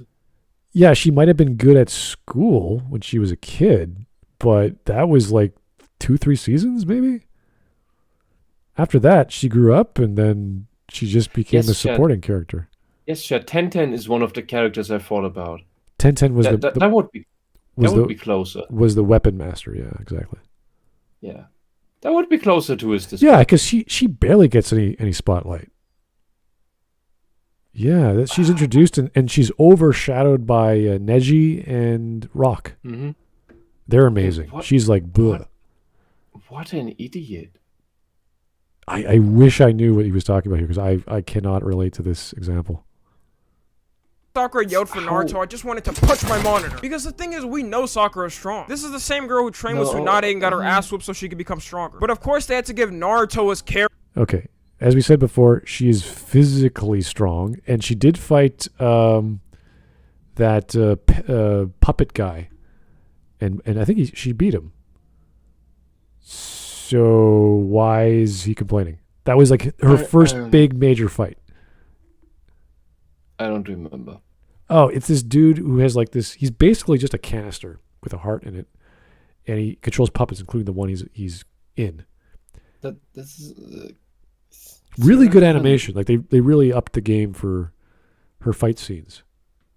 So but she's just not that strong. It's just dumb. Right. Well, I don't know where he gets this interpretation from. She's physically strong, but not an amazing fighter. We know that much. But yeah. Character development. So anytime she didn't have the upper hand in a fight, she just yelled for him. There were rare times where she did actually use her strength in the show. I cannot deny that. But I can count those amount of times on my fingertips. Now, luckily, there's good news. She's a side character. What do you want from her? Why do side characters need to have... Can I have more examples for this trope that is so annoying? Yeah. That is everywhere? Sakura. Because even the one example you brought does not fulfill your description of the trope. Honestly, when I think of Sakura... Give me more examples of this. I don't see her as a particularly stereotypical character. She's pretty unique. She, outside of loving Sasuke, which is like, the adoration of the genius, no, she's pretty original. She's just a secondary character. She's pink-haired, and she has a literal support role. That's it. That's all I can think of. There's nothing like what role in like a pattern of storytelling would she fulfill? I don't really know. The fangirl, maybe.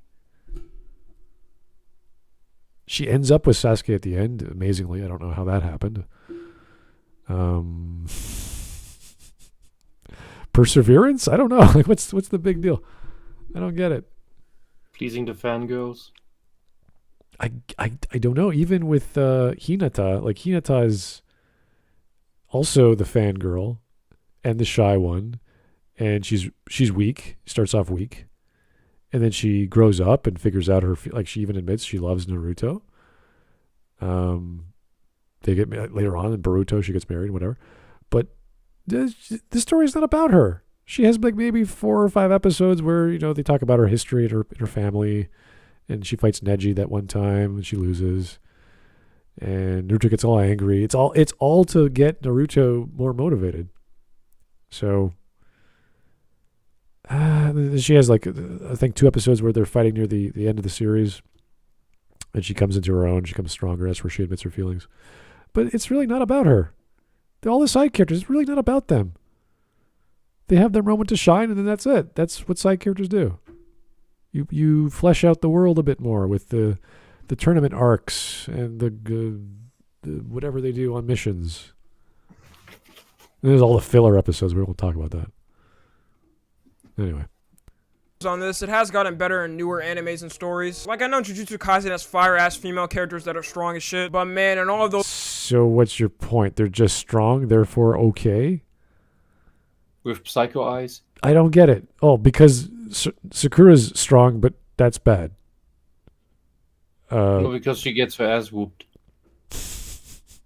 They lose. Strong characters don't. Strong characters lose, therefore it's bad storytelling. What? Okay. You can just ignore this point because he contradicts himself. Or Superman he rather doesn't know. He's not aware that his example isn't even matching up. Yeah, but think about it. Like, Superman loses a fight, therefore it's a bad story. And you're like, what? No, that's not his point. But his point is wrong. Okay. Those old shonen animes and all the animes in general, it was always like this. You can look back at every single old shonen anime and I guarantee it's like that. Anyways, the next trope we got is when they tease someone's death in the anime and it just doesn't happen. It's happened so much at this point, I really don't get surprised. It's when in the story, they pretty much save someone on the brink of death because of plot. Like, they'll be damn near a lifeless corpse. Every single one of their vital organs is destroyed. They have no heart rate or no pulse. And all of a sudden, they get saved by some miraculous way, which makes no sense. The main culprit of this, I would say, is the most popular series in the world in general, One Piece. Now, y'all know I love One Piece. It's still one of my favorite anime and mangas of all time. But holy shit, the amount of times One Piece does this in the story is kind of insane. An example of this I can remember off the top of my head is a character named Pell. Also, okay, so he's talking about reincarnation, or everything looks like there's no way someone could be revived or medically treated, and then the miracle doctor comes in, or the holy priest walks in, or just happens to be in the room, or whatever. Okay, all right. This is a problem in storytelling in general, not just anime. So let's go with that. This could work. I'm gonna add this, but spoiler warning for One Piece Alabasta arc if any of you guys are watching it, just in case. Hell was a part of the Alabasta arc of One Piece, and towards the end of it, there was a bomb that was going to explode the entire city. So he decided instead of it doing that, he was gonna take it to the sky and just sacrifice his life instead of everybody dying. Then boom, the bomb exploded and it looked like it completely obliterated him. But guess what? In the next couple of episodes, it turns out he was alive! What type of mofo could take a Hiroshima blast to the face and be alive to tell the story? It got so bad to the point that fans started speculating that it was censored due to 9/11. Yes, this is a real story. I'm not joking. Because 9/11 happened around... Because... Oh, I wish Hawk was here. This is One Piece. People have weird powers. Explanation done. Around the time the chapter came out, people thought Oda censored it because 9/11 happened. But nah, it was definitely false because this happens about 10 other times in the story. The next trope we got in animes that annoy me... 10? Okay, that's a bit too much. But if that's a pattern... Maybe there's an explanation in lore for it, but apparently there isn't. I don't know. I don't know One Piece enough to know the character and what his abilities are. And if he's saying there's 10 and there's no explanation, that's probably very bad. And we could talk about resurrection and I don't trust this. After the last point he made about Sakura, yeah, I don't trust his interpretation on anything. No wonder you didn't get any girls in school. Yeah, this is a problem in general, not just for anime, like resurrection in Western comics or science fiction, the resurrection chamber. So, Stargate has that. There's all these like body in a tube tropes where it's grown or rebirthed, or the one that I'm watching right now called Exception on Netflix has that. It's actually part of the narrative. Like you can't travel in hyperspace, but you could send a copy of yourself, and the ship can rebuild your body with the memories of what you had on Earth. And anyone in the chat, has any one of you watched Long Piece long enough to know why this guy survived? Yeah, there's so many episodes, probably not. So the idea of death and rebirth is logical within the magical spaceship thing, because the spaceship is a womb. It can recreate matter.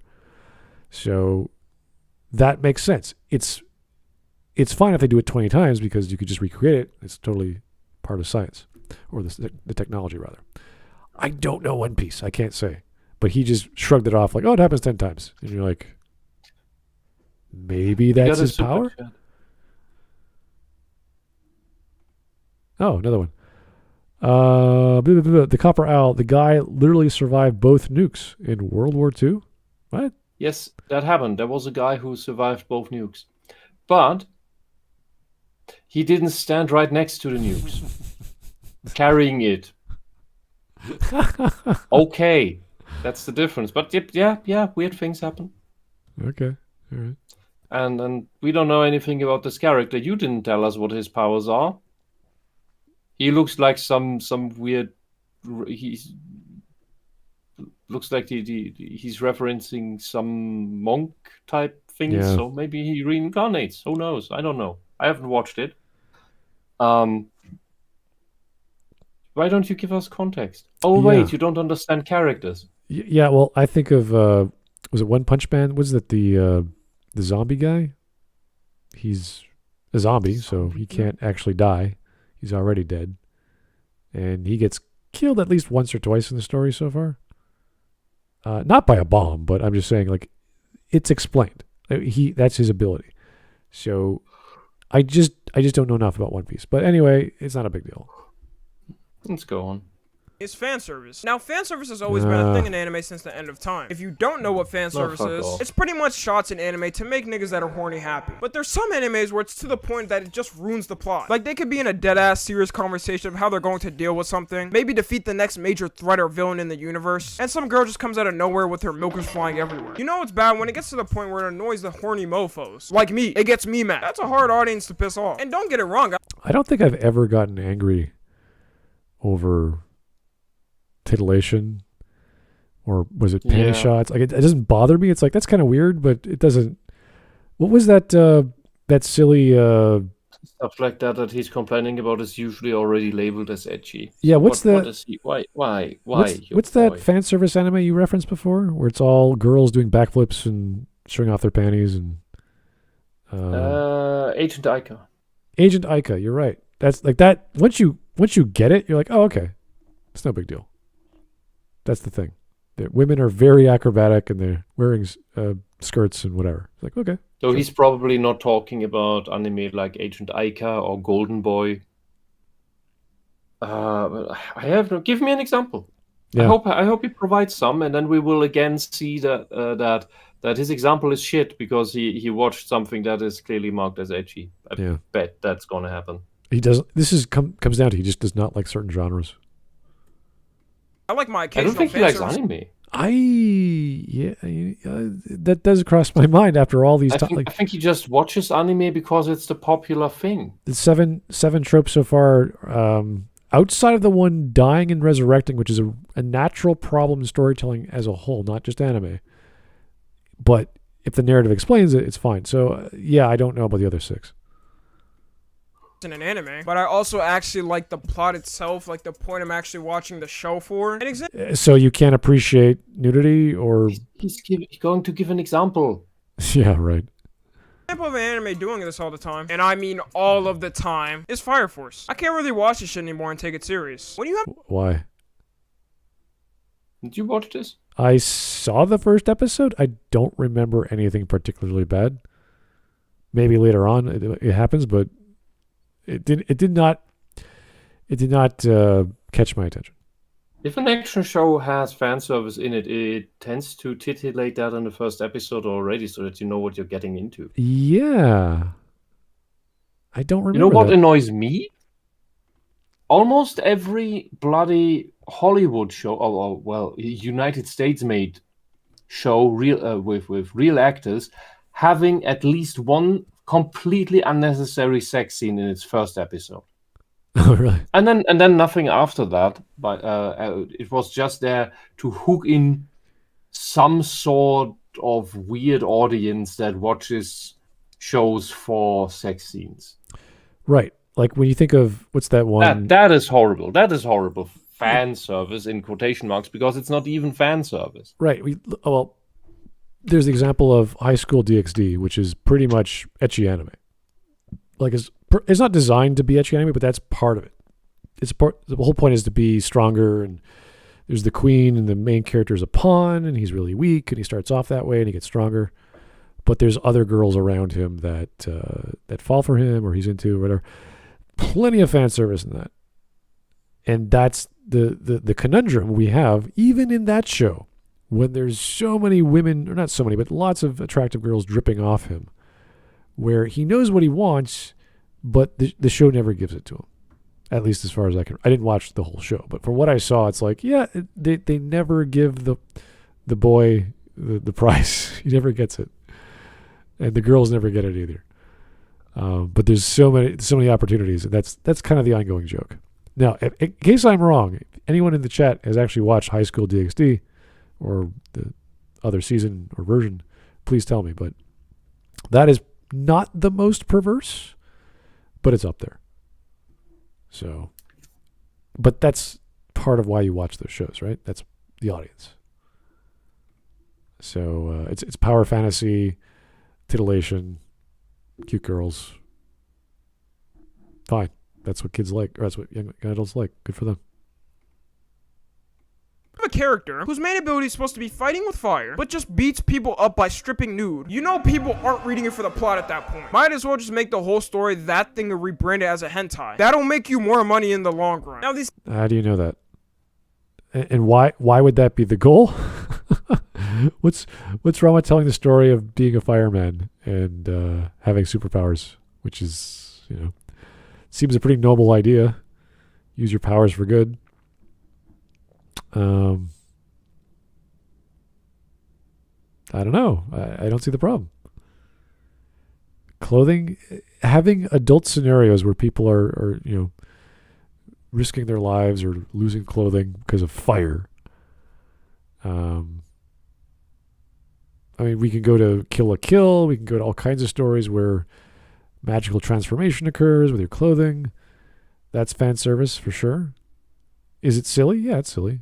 But at least I think he's just virtue signaling. I don't know, because this is pretty common. Even in Sailor Moon, they wear extremely short, skimpy outfits. So, is it just because they show off more? It's bad. I don't know. Next couple of tropes I'm just going to run through real quick. And this next trope, I'm just going to call it the clothing trope. AKA when the characters wear the same clothes for the entire show. Really? The fuck? That's a problem? Is that like God. Superman's outfit is too routine? just mix it up enough? Oh, boy. Are you serious? I guess I didn't know this was... Okay, there probably is a trope which is like a law of clothing normalcy or something like that, where everything has to be the same. Oh. One part is for character recognition. You have tons of anime where that is, where they have different outfits all the time. Sailor Moon is an example of that. Puni Puni Poimi is an example of that. Wait, I meant to say Doremi. Holy shit. Forget I said the other one. Don't watch it. Seriously, do not watch that. That's traumatizing. That show was it's by the same guy who made Excel Saga, and he dropped it after the second episode because it was too crass for him at that point. This is a very interesting thing. Don't watch it. Where was I? Right. With other characters, especially with if you go more back in time. Here, Demon Slayer is an example of you have a character that is almost anachronistic. People don't have much clothes, They tend to wear the one set they have. 100, 200 years ago, people had one pair of pants. Most people. Well, most of these romantic comedies happen in schools where everyone has a dress code. So I think we can exclude that for his argument. We can be that generous. Okay. But yeah, he would probably what would fit his complaint would be Spike and Jet and Faye in Cowboy Bebop, for whom it's also not true because they do switch clothes, but they have their favorite clothes. You know how people have their favorite shirt, their favorite jacket. The idea behind that is they're all poor, so they can afford it. I have my favorite hoodie, but even if I have clothes to change, I'm more like a comic character. I've just realized because I have the same clothes several times. Maybe that's the autism. Maybe it's the Bart Simpson wardrobe because Bart Simpson has the same pants and shirt 20 times in his wardrobe. I'm like that. So fuck you. This is like, well, it's not like reality, therefore it's bad. You're like, no, that's dumb. Anyway. It's rare in some animes that they even have a single outfit change for some people. Let's see some examples real quick. This is Naruto in episode 1, and this is Naruto in episode 222. This is Tanjiro in episode 1, and this is Tanjiro in episode 26. This is Asta in episode 1, and this is Asta in episode 153. I don't know who that is. I know damn well them clothes are musty as hell. Like Naruto. You can wash those, you know? He does actually take his jacket off and does the laundry, and you see him do it. There's so much filler in Naruto. It's before Naruto got his bandana, he had a goggles. So the characterization is based off plot. So something happened in his story that he had to get a different look. He grows up, and is it Shippuden? And he has a different outfit. Wow, he grew up. He wears different clothes. Yeah, he got a paycheck. Yeah. He's an orphan. So if you don't take off that goddamn sweatsuit, no wonder any kids didn't want to hang out with him. He probably smelled like ass. They all look the same. Yes, they all have the same clothes all the time. For obvious reasons. Does he want like the dry cleaning bill to be displayed at the end of every episode? Like, what happened this week? Well, they didn't go to the dry cleaner today, therefore they smell like shit. And they didn't take a shower because we never saw a shower scene. Well, that would be perverted. Oh, okay. What? Come on, dude. Yeah, you know what? For martial arts, I also only had one outfit. It got washed once in a while. Man, all these martial artists, they all look the same. They always have the same clothes on. Man, that must stink. Like, do you know what a washing machine is? Do you just, if your clothes start to stink, do you just throw them away and buy new ones? Yeah, or get new ones bought by your parents? You fucking rich-ass bourgeois asshole who preaches us this socialism-infested crap? What he should have done, if you're talking about Naruto as a setting, the technology level is questionable, like because they have TVs and washing machines and not cell phones, but they have radios, and it's like it's a very high level technology for a magical ninja hidden village. So that would be nice to know exactly what the technology level is, so that we would say, oh, there's some infrastructure to build soaps, right? You could buy detergent, so he'd be washing his clothing. That would be a better trope than say, well, it's sort of the year that it was made in. Yeah, because there is a scene where he does the laundry. There is scenes where he's at home and he's cooking himself food. So it's like, okay, yeah, that's nice. But all you need is that one episode, which they do have.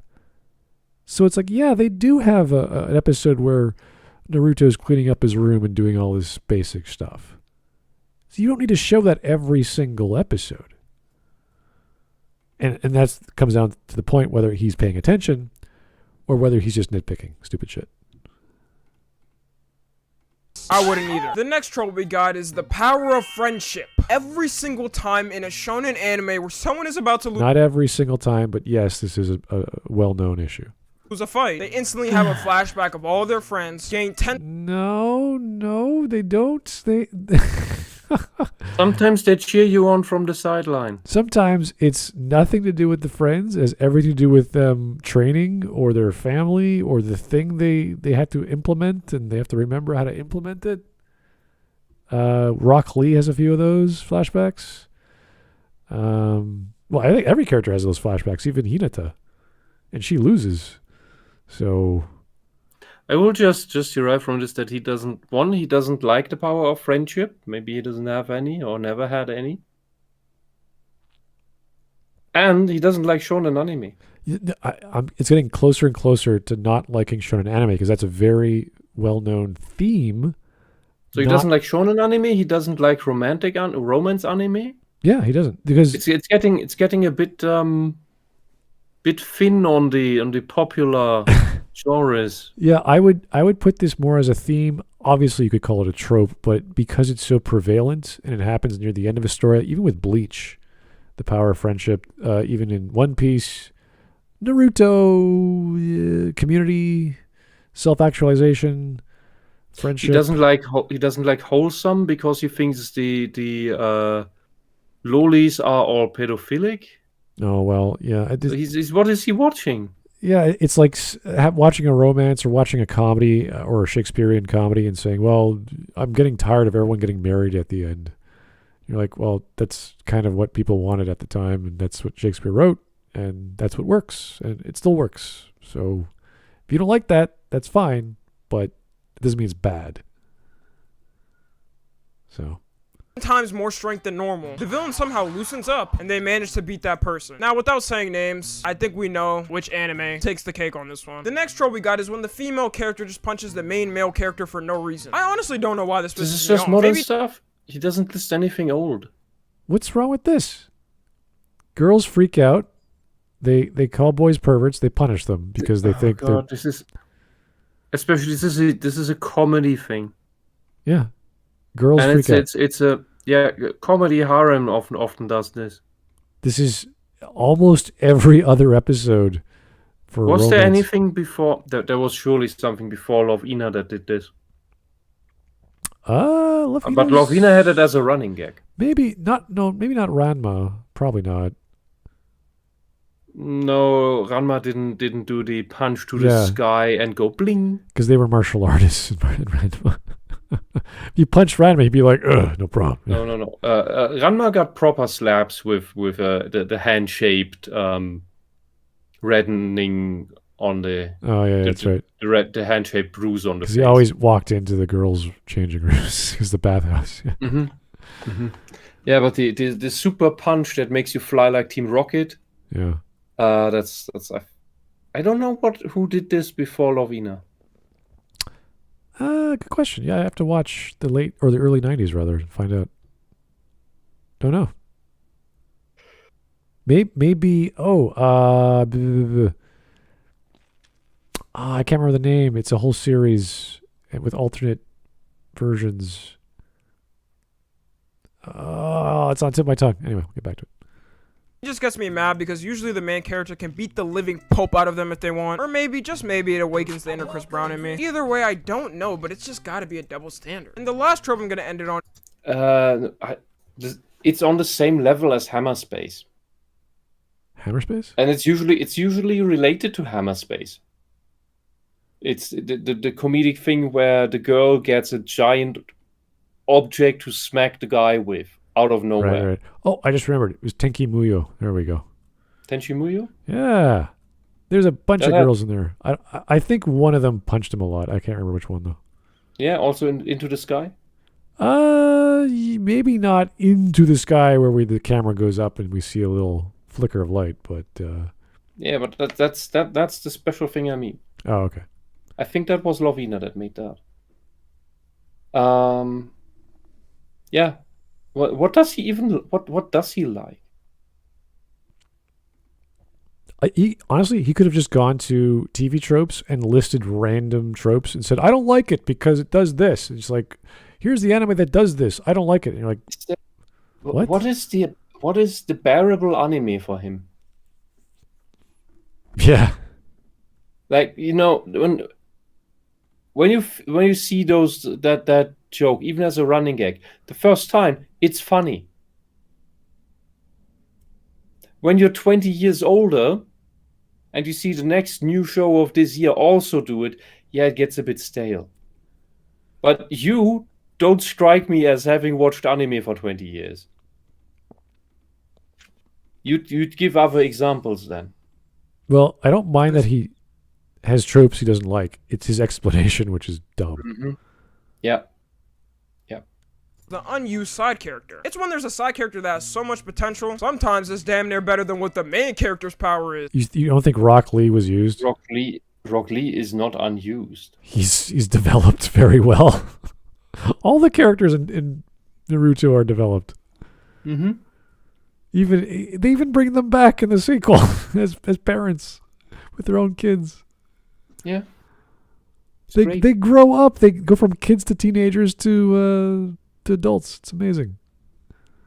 Yeah, and Rock Lee is a fan favorite. Yeah. There's no question about that. And he had a thing for Sakura as soon as he met her, but that was the main story is about Naruto. Yeah, exactly. Not about the side characters. Like, I really be watching them use their abilities, and I'm like, damn, yeah, there's no way this nigga's competing with this. But then they end up just getting thrown to the side and are never used again. Oh, you mean they're side characters? Oh, okay. Why is the show not the way I want? This guy. Why isn't Batman more about Batgirl? Why doesn't storytelling work the way I think they should? Like, it's just how it works, buddy.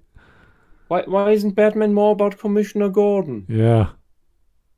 Well, why can't it be called Robin? Where's the Robin story? Well, actually, there is a comic on Robin, but I'm just here like, they really could have solved the problem way easier if they used this person's ability. But nope, they gotta give the main character his time to shine. So yeah, that's the conclusion of Wow. Main really character. annoying in anime. There are probably So way main more, but characters there's a are- little couple I could think off the top of my head. this guy has almost 300,000 subs. 300,000 idiots. This is so childish and so so knee-jerk reaction opinions. Like, dude, if you thought for if you talk to a friend who knows stuff, not just anime, just stuff, just life in general. It's like, this is stupid. It's like, why is it stupid? This happens too often. It's like, well, why do you think that happens too often? I don't know. Well, let's talk about it. This video would never happen. He might have been a smarter person, but this is so dumb. Should we also mention that Rock Lee is basically a reference caricature of someone else and therefore not the main character? Naruto is an original character, completely original. Yeah. While Rock Lee is a reference inspired by... It's not that hard. It's in the name. Yeah. Bruce Wayne. I mean Lee. It's as if he doesn't understand why a story is being told and what a main character is. And he just wants to see more of the cool thing that he thinks is more cool than the actual thing. This is no different than a kid because he likes it. Watching a cartoon, playing a video game. Like, oh, I wish there was like a fishing mini game, or I wish there was a flying boat sailing mini game, or whatever. And he's like, yeah. I wish Transformers was more about Shockwave. Yeah, it's like this weird obscure reference that is like, that's cool. I'm glad you like that one thing. Yeah, here's a Shockwave toy. Have fun. Yeah, but that's a bit like there's no reason to even humor this subjective, limited view of media, let alone anime. This is so silly. Mm-hmm.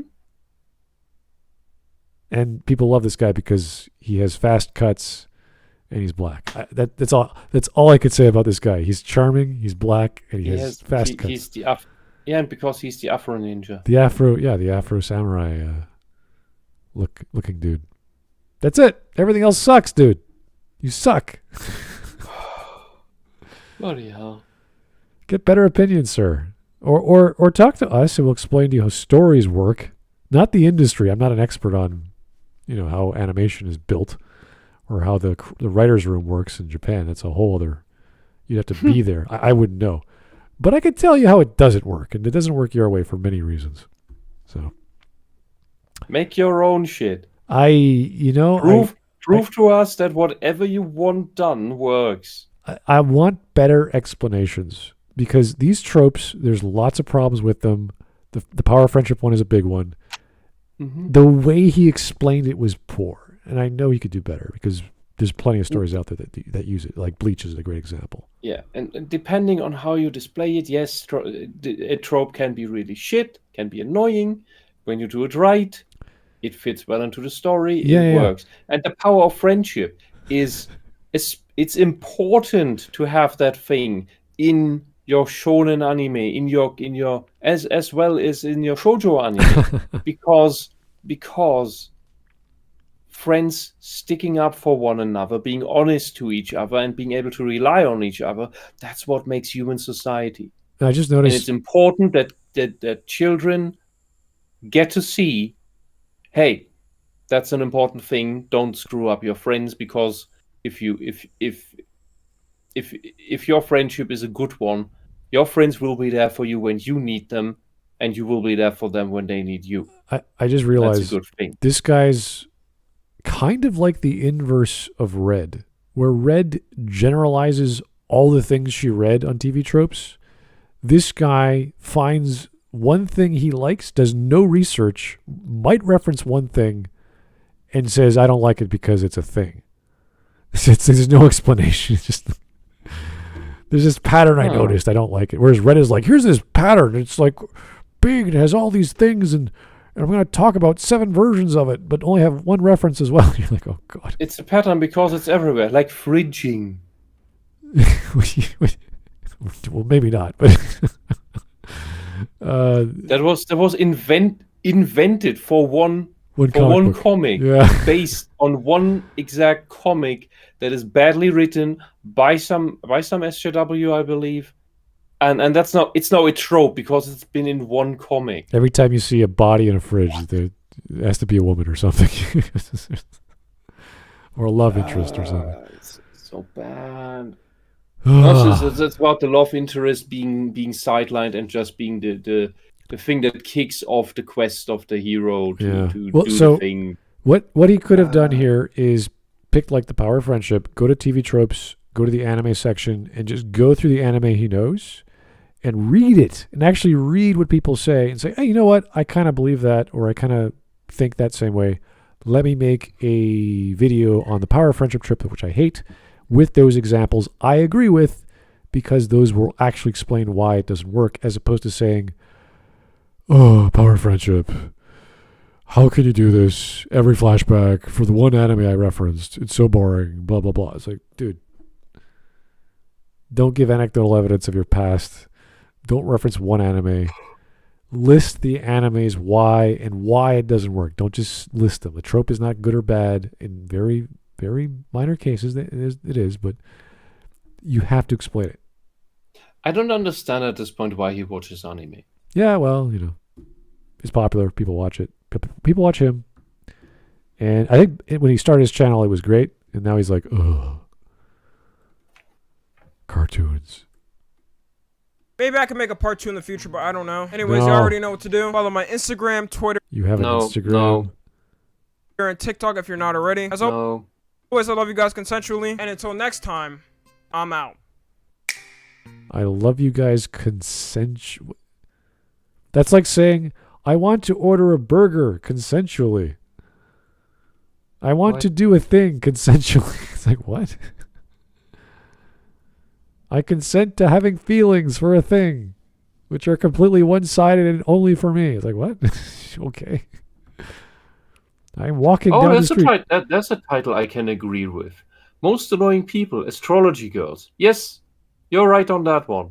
You don't even need the 10 minutes. You're just correct on that one. Yeah. You see, he's not dumb. He just doesn't explain himself. He just doesn't understand anime.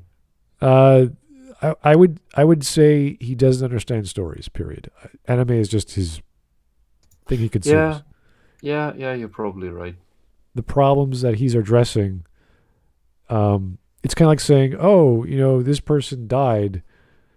That's horrible because the floor is all red. as opposed to, well, no, someone just got murdered.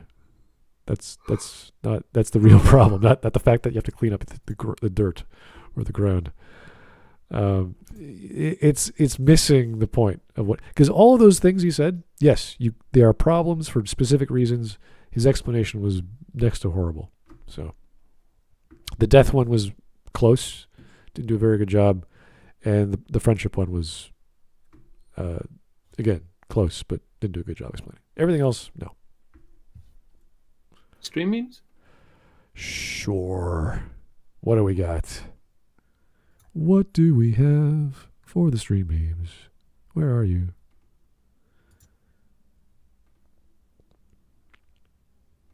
Okay. There is the guy, and I guess that's not the same girl, is it? No, that's someone else. Different girl, yeah. There he is again, looking all suave. She can't be your waifu. She's 15, and you're almost 30. The anime series came out when I was 12. It's not my fault. Only one of us aged. Yep. Real teenagers in movies. Teenagers. Well, this is funny in Hollywood. Like, you get like a 30-something to play an 18-year-old or something. Teenagers in anime. Teenagers in JoJo. Yeah. Teenagers in our teens. Okay. All with SpongeBob references. I'm just an average high school student. Baki, yeah, Baki. The worst is Baki. Oh, there's Zeki-chan.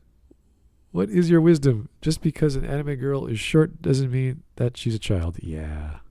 Yep. She's great. Loli Protection Services. That is a great comment. There's FBI just like hovering around.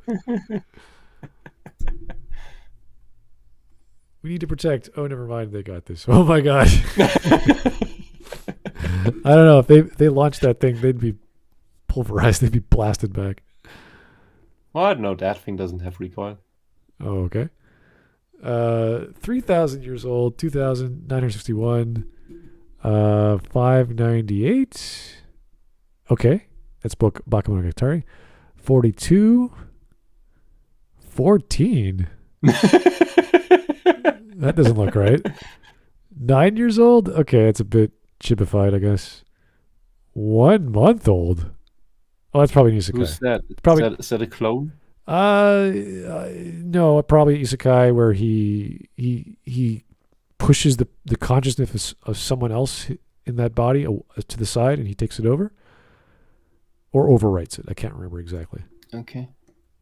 But yeah, I don't see the problem. It's not made for you. There you go. That's all you need to know. So we can use their weapons against them. My dress-up darling. I've heard of it. Haven't watched it. Typical bad takes regarding romantic comedy anime. Oh, yeah? From James? Okay, well, you guys can suggest a James review video if he did one. If not, it's just a guy sharing his opinion. The main character overshadows the side characters. What a crazy concept. Literally everyone in this show is strong. Lol. Some anime just has too much fan service, and that is I'm a whole. Sorry that Miranda's butt needs some squats, because that thing is just hanging there. That is a hologram. You should not differentiate between. Is that a desexualized butt of Miranda? Because that doesn't look right. I think it's always been that shape. Do some squats, then it gets some shape. Well, she's the perfect woman. What can you say? Who knows? Yes, you still need to do some squats. That's true. Still need to build up that muscle. It doesn't just stay there out of no reason. That's that awesome cat just launching itself into nothing. Whee! At that point, I think it was safe once it climbed up the fence, but it never looked back to know. All right. You dare use my own spell against me, Potter?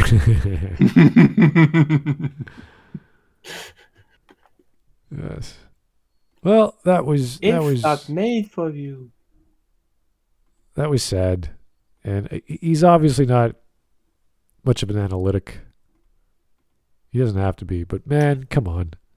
Yeah, and no copper roll. I'm not a butt expert.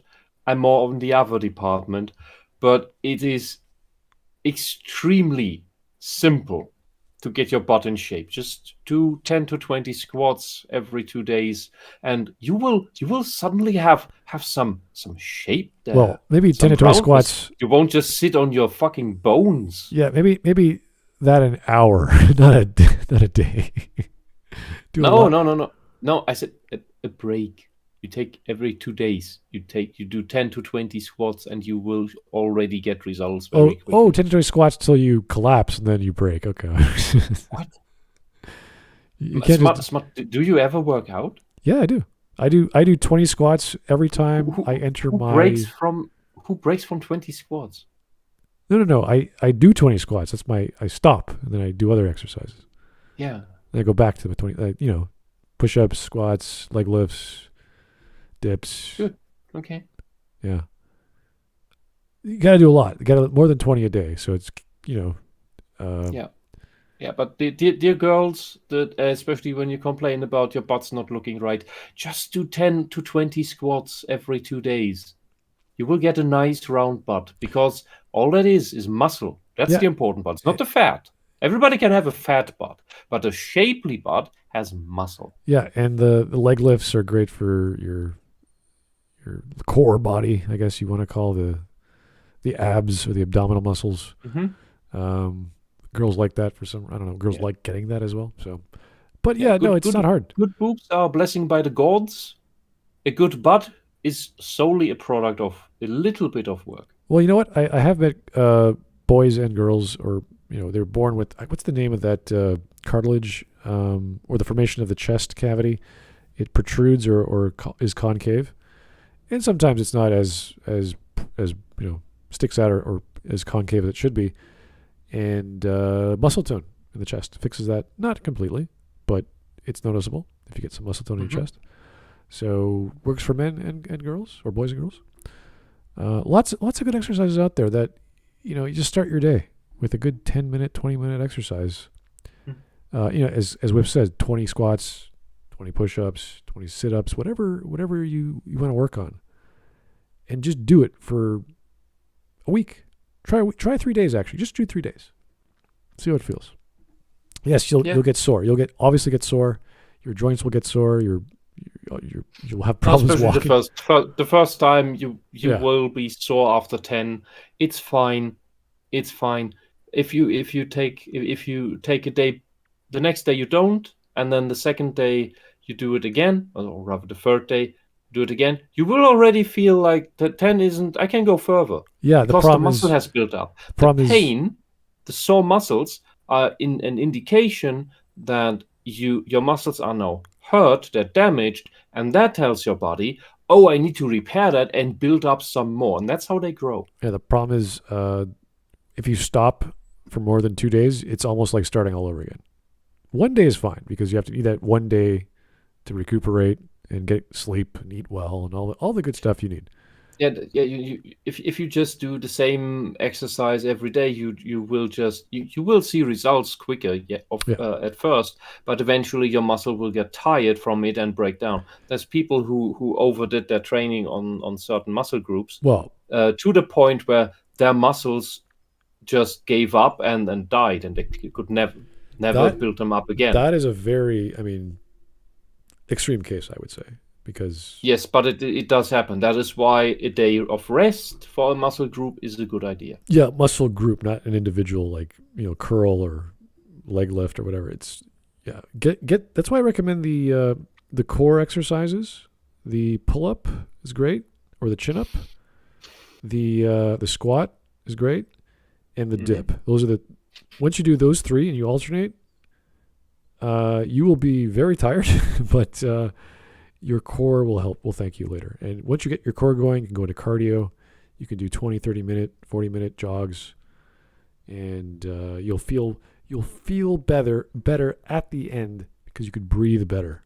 And if you guys have colds, if you get sick, after 10 minutes, you can't even tell you're sick because you're so focused on exercise. Yeah. Your body. And it's also great. And a core thing of every good therapy for or against depression, because you activate the blood circulation in your system because your body actually gets active, and that pumps up oxygen and blood sugar into your brain, and then your brain can actually think through the problems that led to your depression. Yeah, not just depression, but just in general. If you're having a block, writer's block, if you're feeling tired, I don't know who plays video games all day, but it can, your brain just goes bleh.